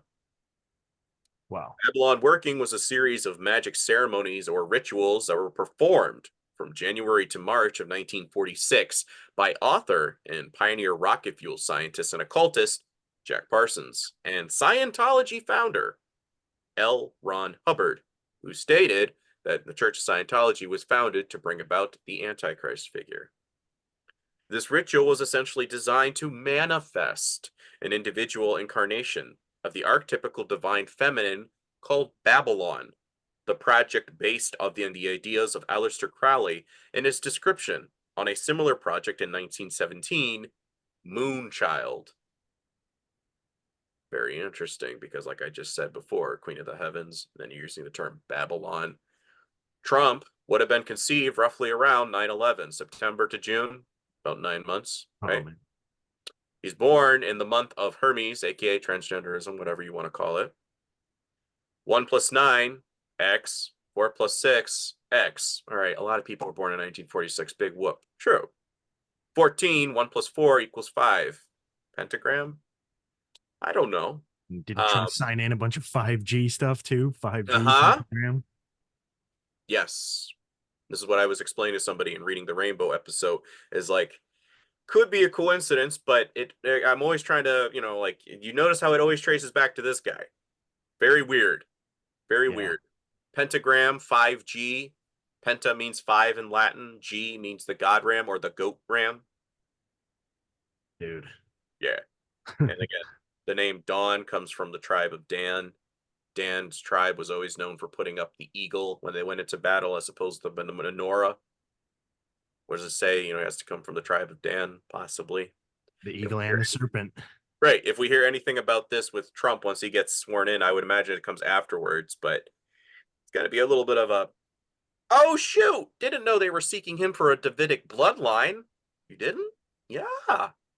They have been for quite some time now. The coin that you showed us too, that the Temple coin, yeah. Yeah, man. Have that in here too. Association with Israel. And I feel like something I was just talking to my buddy about, that they're going to let Trump seem like he brings peace to the Middle East situation, that he's going to like, oh, don't worry, I stopped the war in Gaza, I brought peace to Israel, and then even more savior figure type of stuff going on. That's why they're going so hard right now. And they're like, look what Trump did. He finally, he brought peace. And then the third temple or something, who knows? Yeah. And this is the thing, folks, is like he's constantly doing it, but is he doing it in the way that we're expecting? No, but that's exactly what Antichrist does, is doing something that looks similar, but it's a parody. It's not the thing that we're supposed to be seeking. Yeah. This might be the best time to ask Brandon about Tom had brought up potentially having you back in the future to do a debate on Trump. It would be like with Dr. Longo, because he's a Trumper. And it wouldn't be with his work. No. Old World Florida. So he's got his own spin. He's a hardcore Christian and conspiracy theorist, and like old world, like Tartaria type of, he's far out for sure. You guys have definitely a lot of similarities, but definitely completely opposite when it comes to Trump. Yeah, when it comes to Trump. Of course, it would be, we'd moderate. It wouldn't be, there would be no attacks personally. It'd be friendly. It would just be all about, the ideas. So I would just ask him some questions on blasphemy basics, but it would be I'm just saying, you could be an ostrich to put your head in the sand, but at a certain point you have to go, why is he called the Prince of Peace on his menorah award? That's a term reserved for Christ's birth, man. Like, hello. It's kind of, yeah. And again, solve et coagula. Solve means to bring something into existence. It's a component of elements synthesized into a new substance and heavenly, thereby manifesting into the earthly. Coagula, the other tattoo, means blood clot. So if we've already had Solve, which was 9/11, to bring something into existence, coronation day for an Antichrist, and now we have Coagula, which happened exactly 19 years later. 1 + 9, X. What was it called? COVID-19. 1 + 9, X. Yeah, interesting. Coincidence? Possibly. Possibly again. Just a lot of coincidences, but a lot of X's popping up here. No, and I just explained all this Kabbalah tree stuff. Trump, way to the top. His own book. Don't get mad at me, because a lot of folks like to get mad at me, and I tell you to read his own words. You don't want to read his own words. You just want to believe your own. Oh man. What does he say? One day, my Kabbalah teacher, Eaton Yardini, asked how I was doing. I told him I needed a break. Blah, blah, blah. And that's page 188. Eaton Yardini has connections with the Zohar.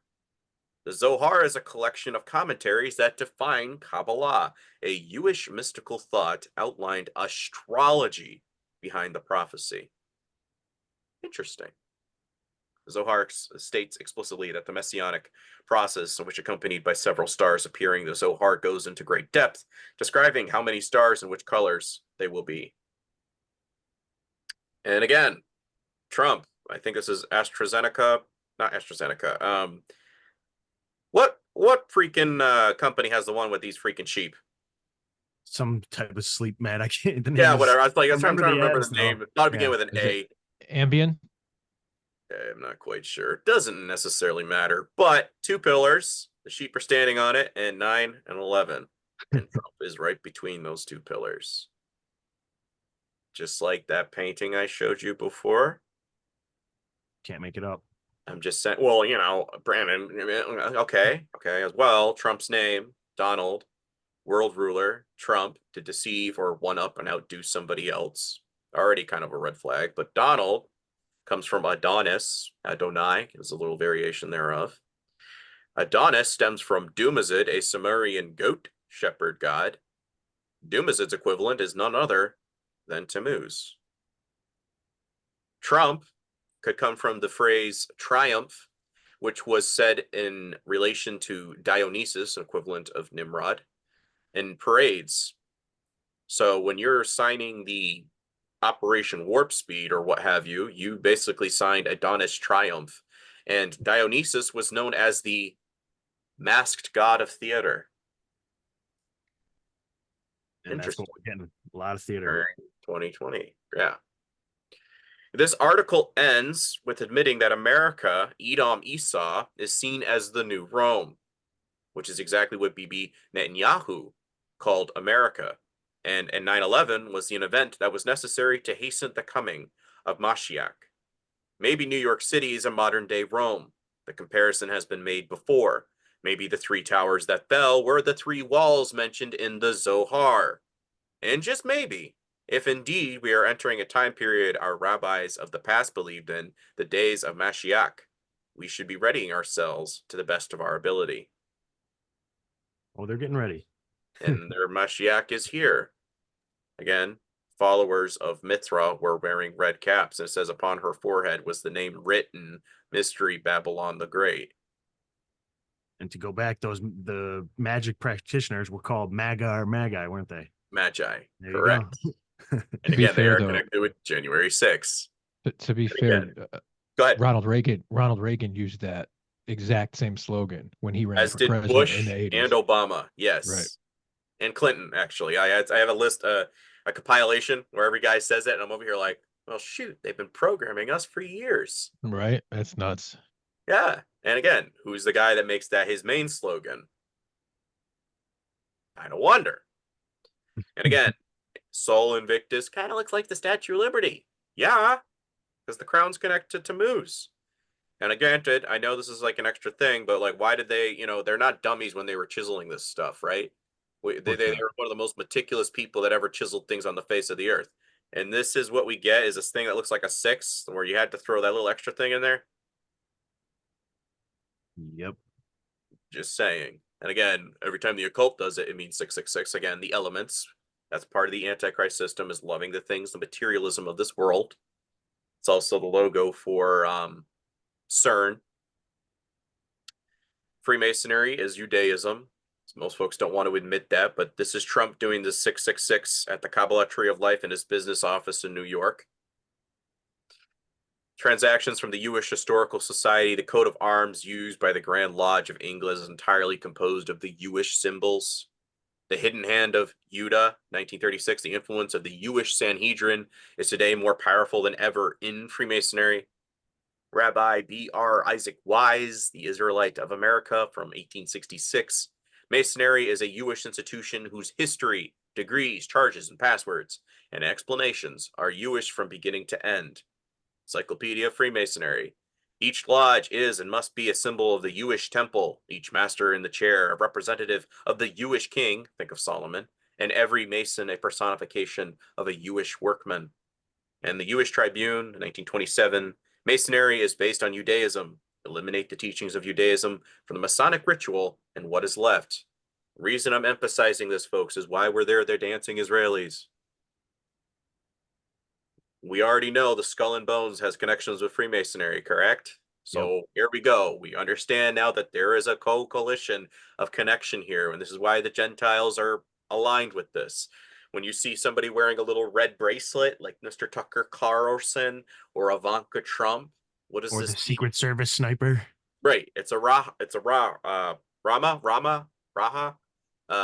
the harlot in the Jericho that put the little red stripe down there. That's what that represents, is I'll be your harlot. I'll portray the city for you, aka America.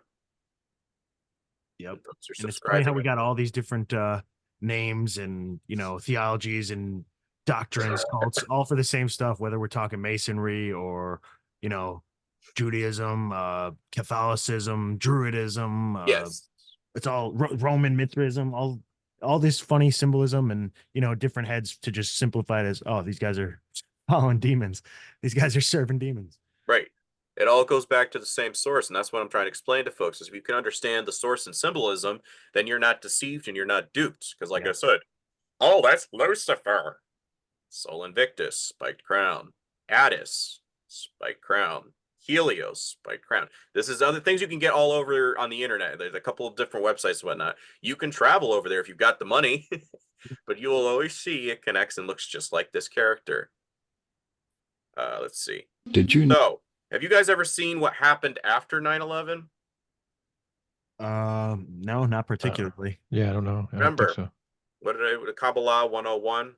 I'm kind of even wondering now because I have a thing called 101 Krollology 101, so I kind of have to wonder now. But 2 towers equal 1 and 1, and they came down. But what was happening in between? The 0, the all-seeing eye. Look at this prayer ceremony. Did you know that there was a ceremony featuring the all-seeing eye conducted on the live television broadcast for the 1-year anniversary of 9/11? Is the mayor of New York, Michael Bloomberg. Again today, we are a nation that mourns. Again today, we take into our hearts and minds those who perished on this site 1 year ago, and also those who came to toil in the rubble to bring order out of chaos, and those who throughout these 12 months have struggled to help us make sense of our despair. Now we join with our fellow Americans in a minute of silence, led by President George W. Bush from the South Lawn of the White House in Washington. Notice the all-seeing eye? Yep. And what did I tell you? Who's the figure that brings that about? Hermes, Tammuz. And everybody's like, well, what about Baron Trump? He didn't come around until 2003. So this had to be for somebody that was there. Remember, the towers were constructed in 68. They fell exactly 33 years later. Trump happened to be 55 when 9/11 occurred. 5 + 5? X. Yep. So is this his coronation day? He hung out around this area very frequently after it went down. Helios, another known for New York, pretty much. Yeah, Pretty much. That's what I'm telling folks. That's mystery. And again, Helios, one of those spike crown guys, likely a reflection of the Egyptian sun god Ra, Thoth, bark, body of the sky of Nut, and was reborn at dawn every morning anew with the gods, were known as the all-seeing in Helios's case. Again, reborn every morning. In Ezekiel chapter 8, it's talking about a ceremony to a sun god, and the priests were turning their backs to the west and facing the east. And what were they doing? They were worshiping the sun god Tammuz, the all-seeing sun god. It's in the Bible. It's not somebody I'm just making up. It's there. Just have to understand the symbolism, and you see what they're trying to establish today. Thoth, whatever you want to call him. Look at this on Aleister Crowley's deck for tarot. The same symbol as the magician on the tarot card. Yep. And again, you see it on our money. You see it in ancient Egypt. It's still there. Horus, the all-seeing eye. Thoth, Ra, Horus, Helios. Call him what you will. It's the same guy. You have a lot of etymology going on because after Babel, what do they have? We can't speak the same language, but we have sign language. We have symbolism language. That's how we'll communicate. And eventually we'll reunite. Tower of Babel 2.0. In the wake of 9/11, again, the Roman numerals looks like this. The hexagon, which is the representation of a 3D cube. The Templar Masonic Satan was assigned to the color black in the outer sphere. The two inverted black cubes of the 9/11 memorial resemble a variation of black Satan cube worship of the World Trade Center once stood. Below, angled, a view of the black cube resembles a Freemasonry symbol of the compass and square. Yep, they couldn't leave that one out. And again, inverted. The first moon mission was Apollo 11, 1 + 1. And the second one was Artemis, the twin sister of Apollo. She's known as the goddess of sudden death. Died suddenly, anyone? Kind of have to wonder. But again, the symbol of Tammuz is the eye. Tammuz is another one of those months with no holidays except for a minor fast. No real practices associated with it. At least not any that I have found. This makes sense, or a lot of sense, in the Jewish wheel, in relationship to the agrarian cycles. The summer months are when there's too much work to be done in the field, sowing, tilling, planting, and harvesting. And again, the particular for Tammuz is to see, to open your eyes. And over here, the Babylonian deity, as description of Tammuz, a winged Babylonian deity associated with regeneration. All-seeing eye, pine cone, pineal. You're not fooling anybody. That's an Anunnaki. Anunnaki. Well, again, this is what people see. They have a symbiotic relationship with these Anunnaki. This is what Nimrod's family believes.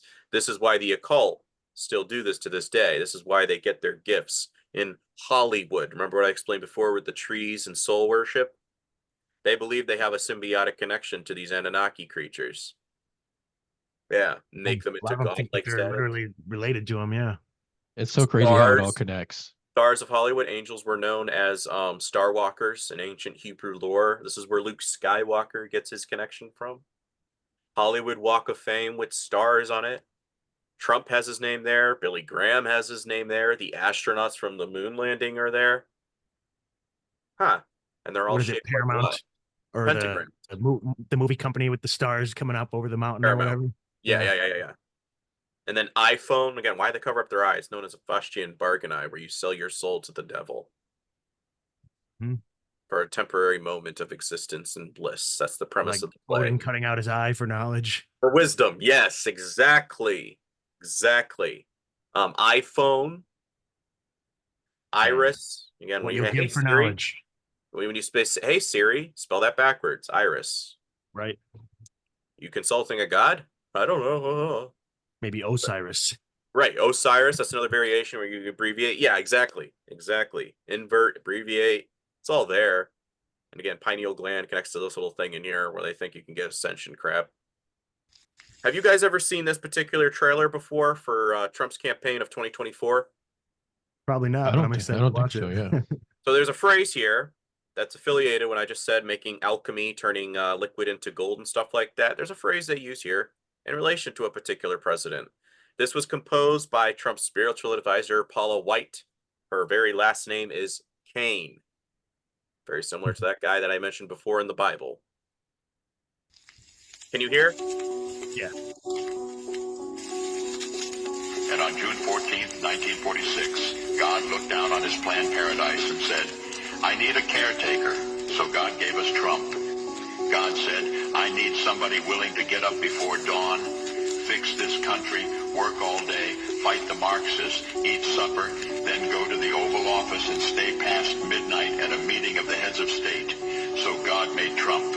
I need somebody with arms, strong enough to rustle the deep state, and yet gentle enough to deliver his own grandchild. Somebody to ruffle the feathers, tame cantankerous World Economic Forum, come home hungry, have to wait until the First Lady is done with lunch with friends, then tell the ladies to be sure and come back real soon, and mean it. So God gave us Trump. I need somebody who can shape an axe, but wield a sword, who had the courage to step foot in North Korea, who can make money from the tar of the sand, turn liquid to gold, who understands the difference between tariffs and inflation, will finish his 40-hour week by Tuesday noon, but then put in another 72 hours. So God made Trump. God had to have somebody willing to go into the den of vipers, call out the fake news for their tongues as sharp as a serpent's. The poison of vipers is on their lips, and yet stop. So God made Trump. God said, I need somebody who will be strong and courageous, who will not be afraid or terrified of the wolves when they attack, a man who cares for the flock, a shepherd to mankind who won't ever leave nor forsake them. I need the most diligent worker to follow the path and remain strong in faith and know the belief of God and country, somebody who's willing to drill, bring back manufacturing and American jobs, farm the lands, secure our borders, build our military, fight the system all day, and finish a hard week's work by attending church on Sunday. And then his oldest son turns and says, Dad, let's make America great again. Dad, let's build back a country to be the envy of the world again. So God made Trump. I was like, Heard that before, actually. make money from the tar of the sand, liquid to gold, like Hermes, originator of currency, materialism thinking. I'm like, and then you shepherd unto mankind. What did I tell you his name is a variation of? Dumazid, a Sumerian goat shepherd god, just like Baphomet, just like Tammuz. And you're affiliating it with him. What does Christ say? I'm going to separate on Judgment Day the sheep from the goats. Trump's the greatest of all time, goat. Oh, man. Trump's affiliated with a white horse. This is a bunch of articles from all over. Behold, a white horse, and he sat on him and had a bow and a crown, a corona, was given unto him, and he went forth conquering and to conquer. Revelation 6:2. He also has a spa with 666 of the logos. And isn't there some sort of prophecy, although it might be Islamic prophecy, I'm not sure, that the Dajjal or the Antichrist or something will recover from a head wound or something, and then finally everyone will accept him. Yeah. And he just got shot in the ear, allegedly. And everybody's like, oh, yeah, again, I'm going to break down that verse because I brought it up because a lot of folks are going, yes, that was an immortal wound. I did AI generator. I said 2024 election results, something else, and then vice president. I didn't type in anything with Trump's name. I didn't type in anything about horses. This is what AI generator popped up for me. 4 horses over the White House with a dragon in the background. Creepy. Yeah, and what I tell you about AI, it's demonically possessed. So a lunar white dragon symbolizes, it embodies a dangerous, ferocious, supernatural power, likely associated with a moon god or a mother goddess. Mystery Babylon the Great. Yep. In China, a white dragon is an omen of death, a warning. White dragons are associated with the direction south. Again, if we go to World War III, who's probably going to be one of the main components, right? Yep. And it kind of looks like Trump riding on that horse. So just, Trump is a champion of Noahide laws, and a lot of folks are like, well, everybody's been signing it. Yes, as we have this little cheeky, rabbi doing the hidden hand of masonry, so don't tell me it doesn't exist with them. It's like, here, visual. He's giving you a look at the camera of, haha, Trump is the champion of Noahide laws. It's very interesting. Because what do? They execute people that are not going to their God, their definition of God. Exactly. I was about to say, to anyone who doesn't know that, that means you have to follow this specific doctrine or you can be killed, including if you believe in Jesus, you're killed. Right. And when does he sign this? In the month of Taurus, like I said before, the Jesuit bull thing. 4th month, on the 4th date, 4 + 4, 8, the Ouroboros. Month of Ishtar, where we get that from. I'm sure that's a coincidence. Again, Satanic Temple has Sol Invictus. Remember I said before about Sol? Right. They put that up there. So again, they know what they're talking about. So this Sol Invictus, this Baphomet character, this savior figure is connected with Sol, sun god worship. Christmas trees, just to give a confirmation of what you've been asking, and also January 6th. Let's throw this in here. Christmas tree. The old pagan custom of bringing a living tree indoors in the middle of the dark months of the year and decorating it with candles and trinkets was introduced to Britain by Prince Albert, the husband of Queen Victoria. The idea rapidly caught on, bringing evergreen vegetation in the form of trees, boughs, and branches from the outside to the inside was a magical ritual, a piece of sympathetic magic, meant to encourage the return of spring and the growing season. The timing and the entrance of the exit of the tree was critical. Any time before Christmas Eve was too soon for the tree to come inside, and all decorations had to be taken down and the tree removed by the 12th night, January 6th. This tradition, however, does not seem to signify for the department stores who store or who start to display artificial Christmas trees from September's onwards. January 6th, right? That was the day, the epiphany of John the Baptist, look in the Catholic Church, that Christ was allegedly baptized by John the Baptist. It also was the day, allegedly, that Christ was visited by the Magi as an adolescent. The root word for Magi, MAGA. Coincidence, surely. What about the Christmas song, 12 Days of Christmas? Because now I'm wondering, I always wondered what that was about too. Like, why are they singing about 12 days of Christmas? That's weird. Well, back in the day, it used to go on for at least 12 days, and then they had a quieter season where they still kept the evergreen, because evergreen allegedly kept evil spirits out of the house. And then they had the candle ceremonies where they put like candles in the windows and stuff like that for February. So all of this was always bouncing right off the heel of the other. And again, migration. You get the European customs, and this seems to be as far as anybody ever goes. Just stop at Europe. Don't go any further. Why? Because you'll find it connects to this guy. The Christmas tree is traditionally an evergreen tree, conifer, usually a spruce or a fir, which is cut down from the forest. The tree itself symbolizes immortality, everlasting life, contrast to Christ. And the lights draped on it are a reminder that during the darkest time of the year, lighter days are just around the corner. Yule celebrations in Northern Europe were echoed, and similar rituals in Southern Europe. The Roman god Attis, the spike crown guy, or Attis, was a savior god whose life story very much parallels that of Christ.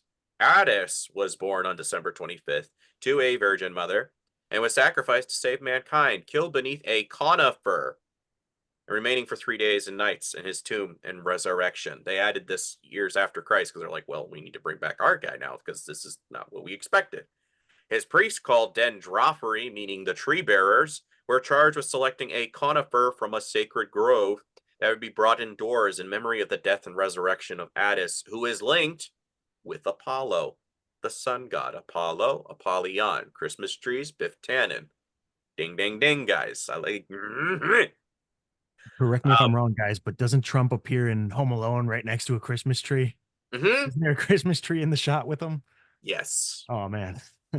They throw this stuff in there because they know what they're doing symbolism wise. And again, groves unto Astaroth and Baal. They selected a grove. Guys, it's there. Then again, a similar story, the supposed child of this union, Horus, all-seeing eye, Horus, equivalent of Tammuz, the reincarnate of Nimrod, Semiramis, the wife, claimed a full-grown evergreen tree sprang out of the roots of a dead tree stump. This symbolized the springing forth of a new life for Nimrod on the anniversary of Nimrod's birth, or Tammuz, December 25th. She said that Nimrod would visit the evergreen tree and leave gifts under it. This is the genesis of the Christmas tree, the symbol of Nimrod. This equates to approximately 9 months after Ishtar, or the date Ishtar became pregnant with Tammuz. The winged Babylonian and Anunnaki guy, him. So when I'm seeing Christians put this in their house and they say, I love Jesus, but you're worshiping Tammuz, his doppelganger, I have to wonder, do you? With their lips, they do worship me, but with their actions.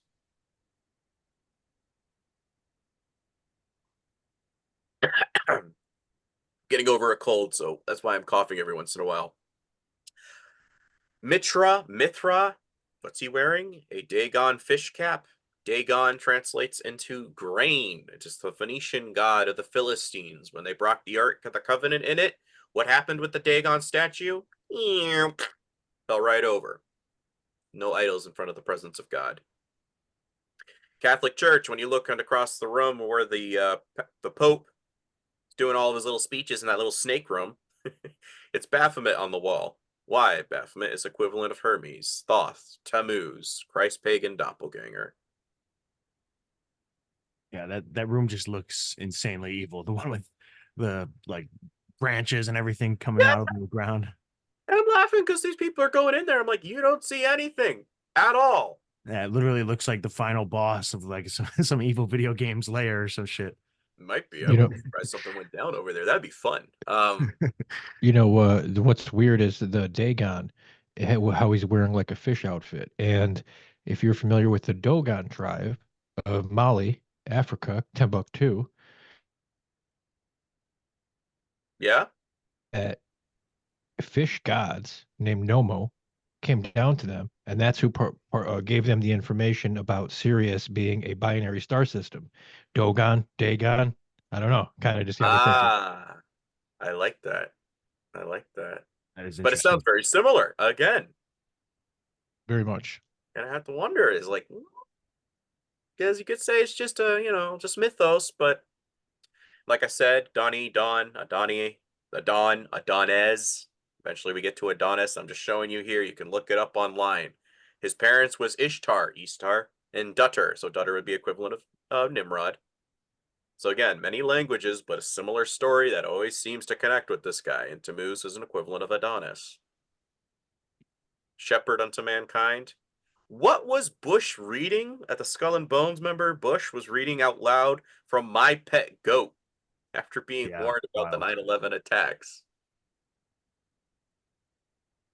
The Confessions of an Illuminati. That's the book. And then, Are You a Mason? Riding the Goat.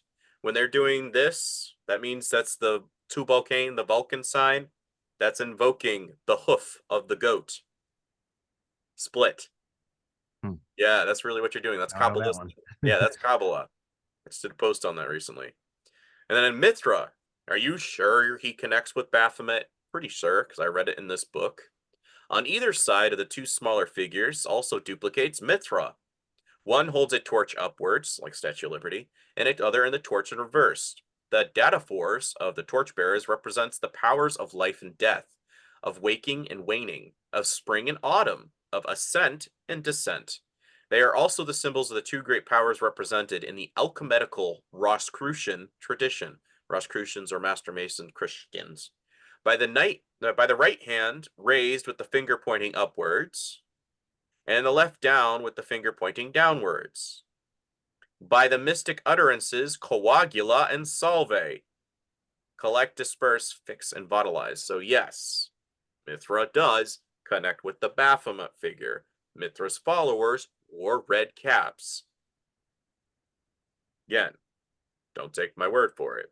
The Liberty Cap. So we may ask, the model of the liberty, freedom, and equality die out with the cult of Mithras? Did the red cap of liberty fall to the ground forever with the rise of the Dark Ages? Much later, some would say with magic, MAGA, some would say by coincidence, some would say by the spirit never dies. The Phrygian cap came to figure heavily in the French Revolution iconography, probably influenced by the Roman goddess Libertas. Conceived in liberty, my butt. That's who you're worshiping. Mithra, Statue of Liberty. Again, like I said, Space Force was signed by this guy. Kind of notice a little halo thing they got going on here. And what is base force when you put the cap upside down? Hermes, Baphomet, Troth, aka Trump. That's the GOAT. 9/11. This is his social media. Pull up his Instagram if you want right now. 9 stars, 11, 2 stripes. Armageddon, MAGA Red Dawn. That's hilarious. Never seen that one. Solar eclipse. This is what Trump did. Again, Sanskrit. MAGA means high priest of the sun. I will say that his hair, that silhouette right there, looks a lot like the Pharaoh cap. Yes. Exactly what I was seeing when I saw that. I was like, Ra, Ray, all seeing? Yeah, sun god. Oh, Secret man. recordings, Trump's associates compare him to the Jewish Messiah, the person that has come to save the whole world. Corona, spiked crown, Mithra, it's a sun god, probably the god of kings. Spiked crown. Pentagram, again, you can find sigil of Astaroth. Astaroth, like we have all these movies from Marvel, especially with time travel, especially with Back to the Future. Pentagram would connect with Astaroth in the Bible and magic and time magic. And they're always after some sort of cube, it seems. A big theme, and they're always after some type of cube artifact. Like Baldur's Gate 3. Yes. Great game, by the way. Yes. Again, this is always the plot, and they subtly put it in our heads and in our psyche. So when someone confronts you with, you know what that actually represents, they're going, no, it doesn't. That's just entertainment. Exactly. Oh, no, it's not like that. That's just in the movies. Right. And that's kind of where I'm like, this is where I'm dealing with the culture, where it's like, you know, I understand the number thing sounds kind of weird. I get it. But when there's this many, come on. For you sure. think the cult just went underground completely? No, they like flirting with us. They like telling us what they're going to do to us, but you just don't want to believe it. And again, grows under Astaroth and Baal. Again, Hollywood, Astaroth. Notice the pentagrams. Come on, guys. Hollywood. I could be wrong, but again, Star Spangled Banner. Did you know that we based that off of the Drunkard's Ballad? That's the tune that we put it to. No. Yep. What is the Drunkard's Ballad? It was a sailor's ballad. Oh, but again, they just put it the tune to the lyrics of what Scott's friend Key wrote, and it's alleged that he might have been part of a lodge from the Concordia Lodge number 13 in Maryland. Baltimore Bridge. Sounds about right. This one we can skip. Notice Candace Owens, when she recently just got kicked out of the Daily Wire, what I tell you about walking between the two pillars, it represents harmony. Come on. What you doing, Candace? I think she's still part of the club. Huh? Oh, she's big time. Her father-in-law is part of a anti-Jewish defamation thing and Christian Jewish defamation thing in England. And then her husband is the youngest member to be the leader or the orchestrator of the Treasury for the Black and White Ball, which connects with Rothschilds back in the 60s, I think is when the first one opened up. And that's her husband. So I'm over here going, you're very controlled, my dear. Just shut up. Of course. Just make it seem like there's an opponent. Right. Or, you know, so they'll buy some of your stuff, or we can sift out who's your followers, and then we can find them easy. You know what I'm saying? Yep. It's all statistics and data of gullibility and finding out who does what and who sympathizes with whom. Again, statue of Apollyon. Some of these I could probably start deleting. I just think I added them. The Twin Towers, again, was 33 years apart from when the tower was constructed to when it fell. The bridge, when it opened, was on 1977, and it collapsed exactly 47 years later. That's kind of interesting because just like Building 7, it had 47 floors. And whoever wins this presidency will be the 47th president. Oh yeah, I have a slide on that. Again, just showing some visuals, and they have some stuff here with the Simpsons, of course, as per usual. I'm laughing because people are saying that, oh, they lost control, and I'm over here, watch the video. Just go straight into it. Yeah, lights are on. So you have to flick a light on. That's control. Now you're aligning. You're getting it properly centered. Your lights are still on. Your lights are still on. Now you just turned them off.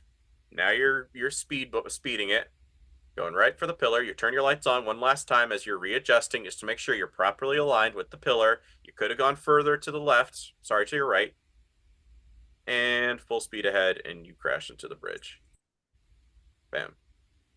So I'm laughing at it, folks, because, again, look at the base. See right here, we got the Knights Templar cross at the base. Then we got the number 3 scribbled at the base. Let me guess, another 3 coming out. Uh-huh.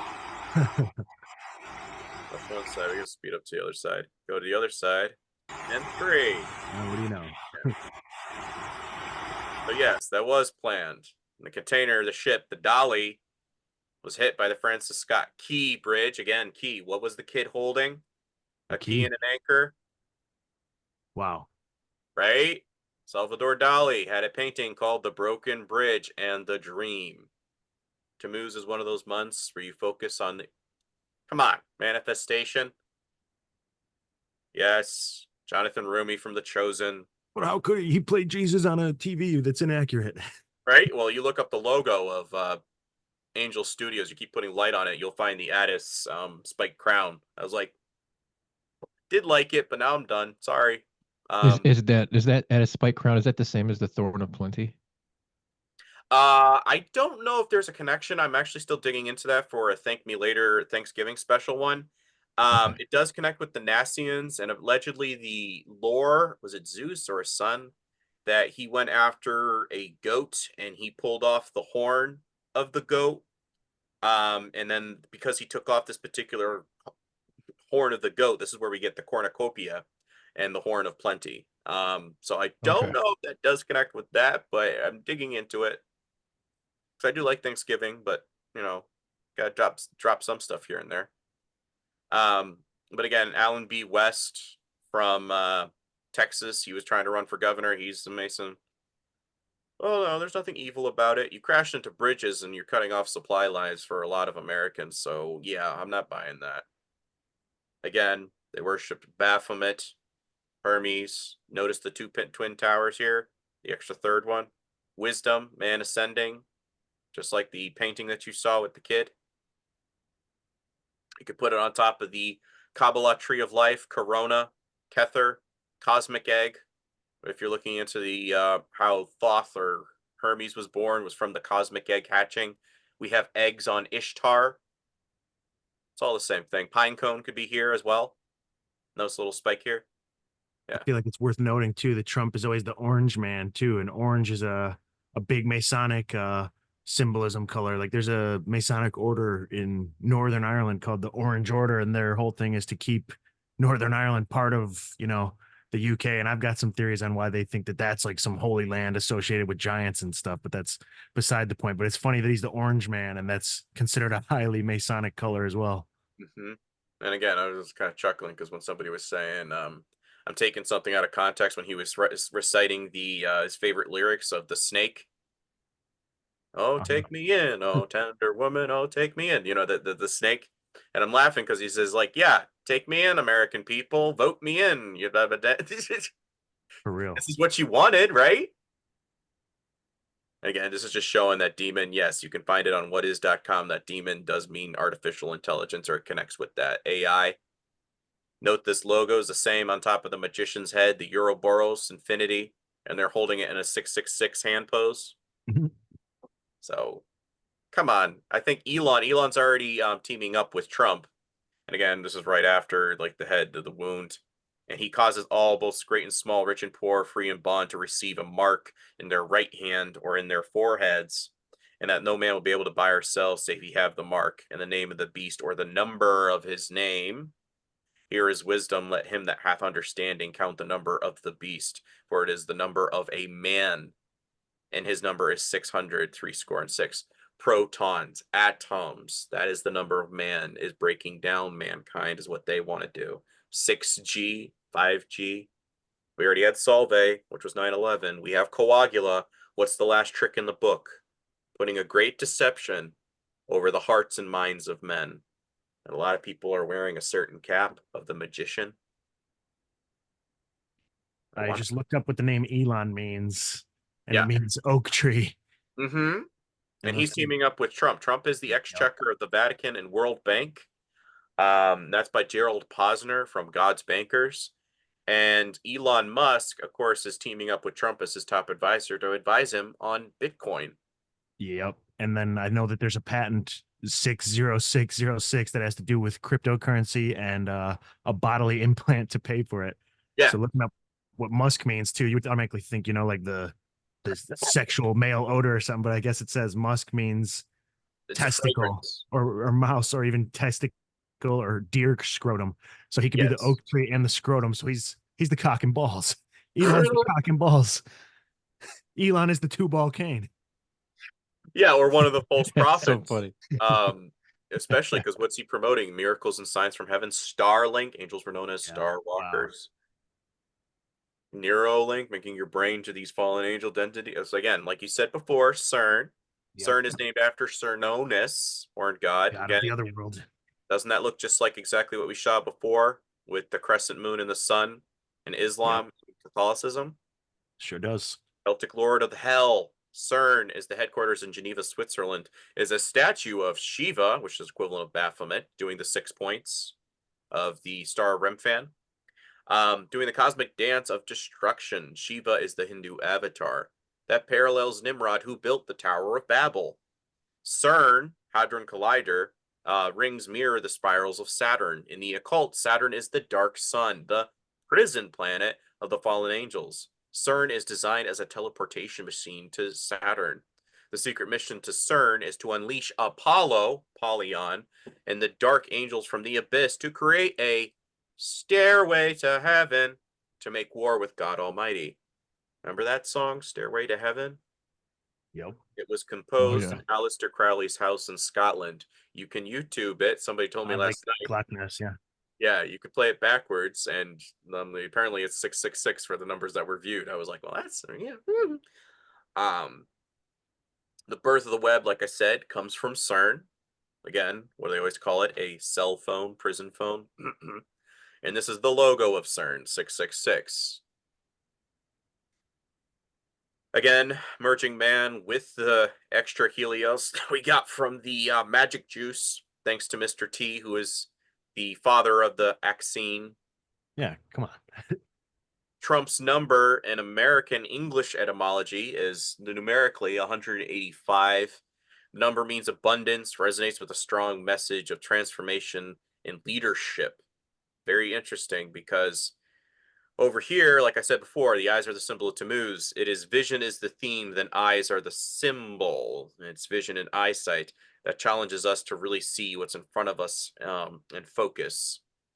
In astrology, and again, I'm going by their sources, from a spiritual perspective, the angel number of 185 represents a spiritual awakening and enlightenment. Certainly sounds like Tammuz. And in Hebrew gematria, somebody told me his name adds up to 666. Sure, that's all a coincidence. 2025, once he gets sworn in, add that together, 20 plus 25 would equal 45. Psalm 45 is a wedding psalm. Remember I told you about choosing the father's son? So I find that ironic. 45th person mentioned in Christ's lineage was King David. And we happen to find out that, he has a Davidic bloodline, what they tell us about. The marriage significance of King David's reign in Israel. Manifestation of dreams and desires. 2025 added to singular numbers is 9. In 2027, if you add it in singular numbers, is 11, 9/11. 20 and 27 is 47. It's a connection between the earthly realm and God, sacrifice and redemption. 20 plus 30 is a relationship with God's Holy Spirit, personal liberty, and relying on your inner self. Oh. And it happens to be the number of man, or pentagram, when you add it together in singular numbers, 5. Kind of odd coincidences, I would say. Sure is. We kind of want to wonder if there's going to be a theme per year when all these things happen. duality, completion. What's completed? Again, like I said, 2030. yeah, well, was it 2030? 2030 is, yeah, that's 6G, but they have Project 2025. Again, the Trojan horse is Elon and Trump. I'm convinced at this point. And everybody's looking at Gates or Soros or Obama, and I'm over here going, you're voting for it, you dummies. 666 is the number of the beast, but what's 616? It's the number of his followers. 66, again, 2 times 33 equals 66. What's missing? Your eye, the one. When you do the skull and bones, 3 times 22, the foundation in March 22nd. What is that? 3 times 22, 66. What's missing? Your God potential, the one, the eye. This is what they have believed in. Balfour Declaration, we're wrapping up, was a public statement issued by the British government in 1917 during the First World War, announcing its support for the establishment of a national home for the Jewish people in Palestine, then an Ottoman region with a small minority of the Jewish population. The declaration was contained in a letter dated November 2nd of 1917 from the United Kingdom's Foreign Secretary author Arthur Balfour to Lord Rothschild, a leader of the British Jewish community, and the transition to a Zionist federation of Great Britain and Ireland. The text of the declaration was published in the press on 9/11, 1917. Wow. Solomon brothers were the ones that built the Twin Towers. What did I just say about King Solomon? Right, yeah, and they called that third building the Solomon building too. Yep. There's King Solomon coming back, a Davidic bloodline. And Trump, what do we have here on the temple coin? Cyrus Balfour, Trump Declaration of 1917 to 2017. When? 1917 was the same year as Aleister Crowley's Moonchild novel for conceiving an Antichrist figure. So it's like the idea was put in right then when that was doing, and then later incantations is what had Trump be born. Correct. People continuing it, man. Or designing it to be on exactly the time and place. Don't worry, I have it written down. Now just take these documents and do what I said to do. Saying, again, earthly Israel requires a physical temple, the third temple. Ecclesia lets the Holy Spirit indwell us as his temple. So we are the new people. We are the new Israel, because it's no longer a physical. We are now destined for celestial. We don't have to worry about the things of this world. Again, they were already stating, the guy that was formerly in this Jewish community and understood all this stuff that's going on behind the scenes, he even said that when, the American boots are on the ground over in Palestine, that's when World War III is going to kick off. Also fulfilling with Albert Pike, who predicted both world wars exactly, and the Third World War would eliminate both atheism and Christianity. Why? Because in the very wake of that, what do you need? The Anunnaki come to help fulfill it all, and they'll explain where we've been getting it wrong. In the meantime, we just slaughtered a whole bunch of Christians that were causing problems with their conspiracy theories. I could be wrong, but it would make a lot of sense. Too much sense. Again, what does the verse say specifically in Revelation 13:3? One of the heads of the beast seemed to have had a fatal wound, but the fatal wound had not been healed. The whole world was astonished and followed the beast. No blood on his hair. If he tilted his head, he'd be dead. And the next minute you're going, it wasn't a mortal wound. If he tilted his head, he'd be dead. Which one is it?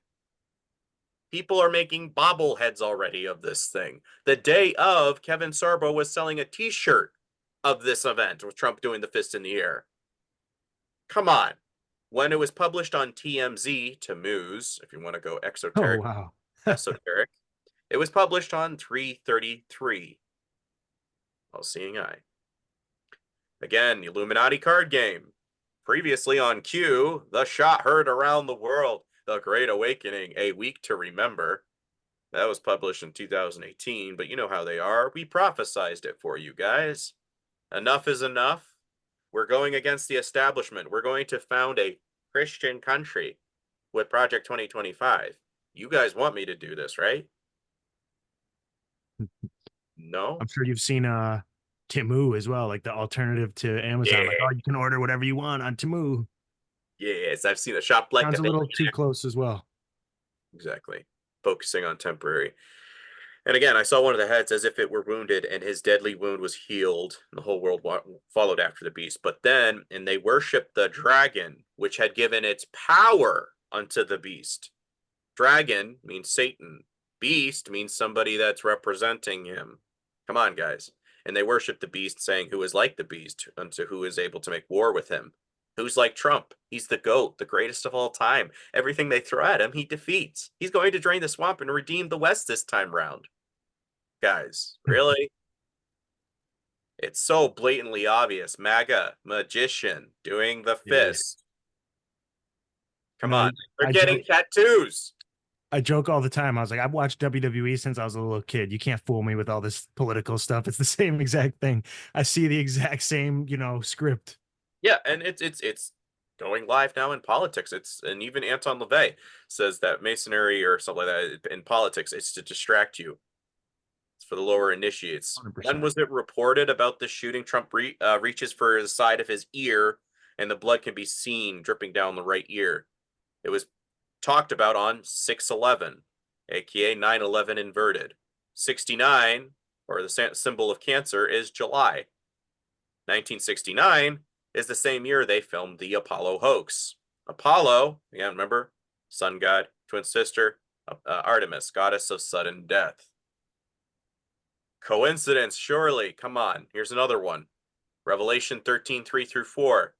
When did this happen? 7th month on the 13th day. 3 + 4 = 7.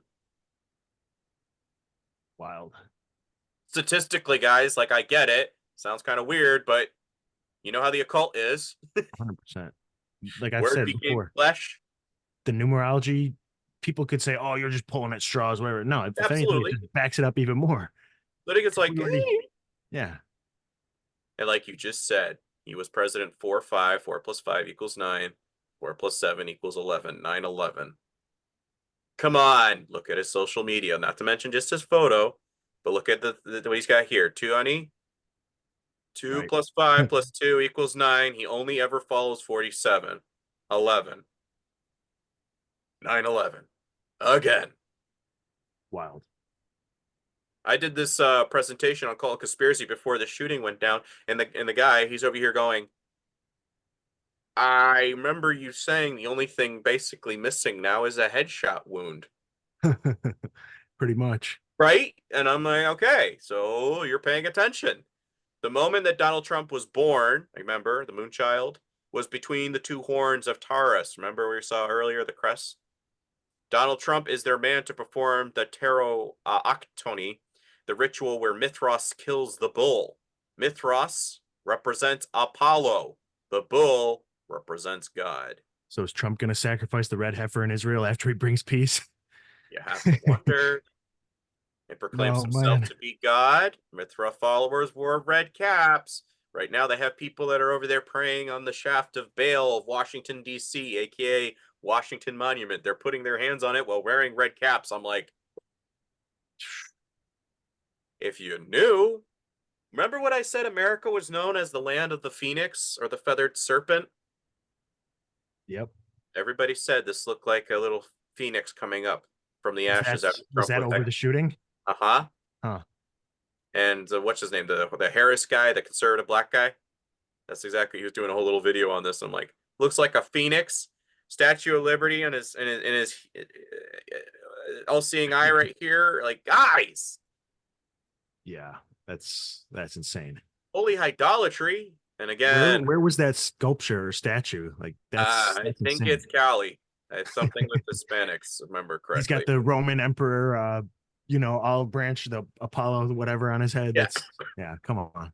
Very Aztec Romanesque mixture. Yeah, for sure. And again, I always tell folks, the Mystery Babylon, it's Catholicism. Okay. What do we always see? Semiramis and Tammuz, Babylon, sucking at the teat, Isis and Horus, same guy, sucking at the teat, baby Jesus. What's he doing? Always sucking at the teat of the whore of Babylon. This could be mystery Babylon as a connection. They swing the sword, bringing a Christian nation, right? Protestantism, what I said before in the very beginning about denominations, you're defending the institution as opposed to yourself as an individual. To be like Christ, Christ-like, Christian, anointed one, anointed follower, trying to do your best you can. American ideologies very much reflect the Catholic Church. And remember the boys? This is dispensationalist evangelicals. This is them and going up to Trump. Oh, we're the greatest country ever. We're going to go after all those third world countries. We're going to blow them into oblivion until. No. Hermes' name roughly translates to His Highness, the hero of divine ordinances of eternal youth. Very similar to the lie in the Garden of Eden that ye shall become like gods.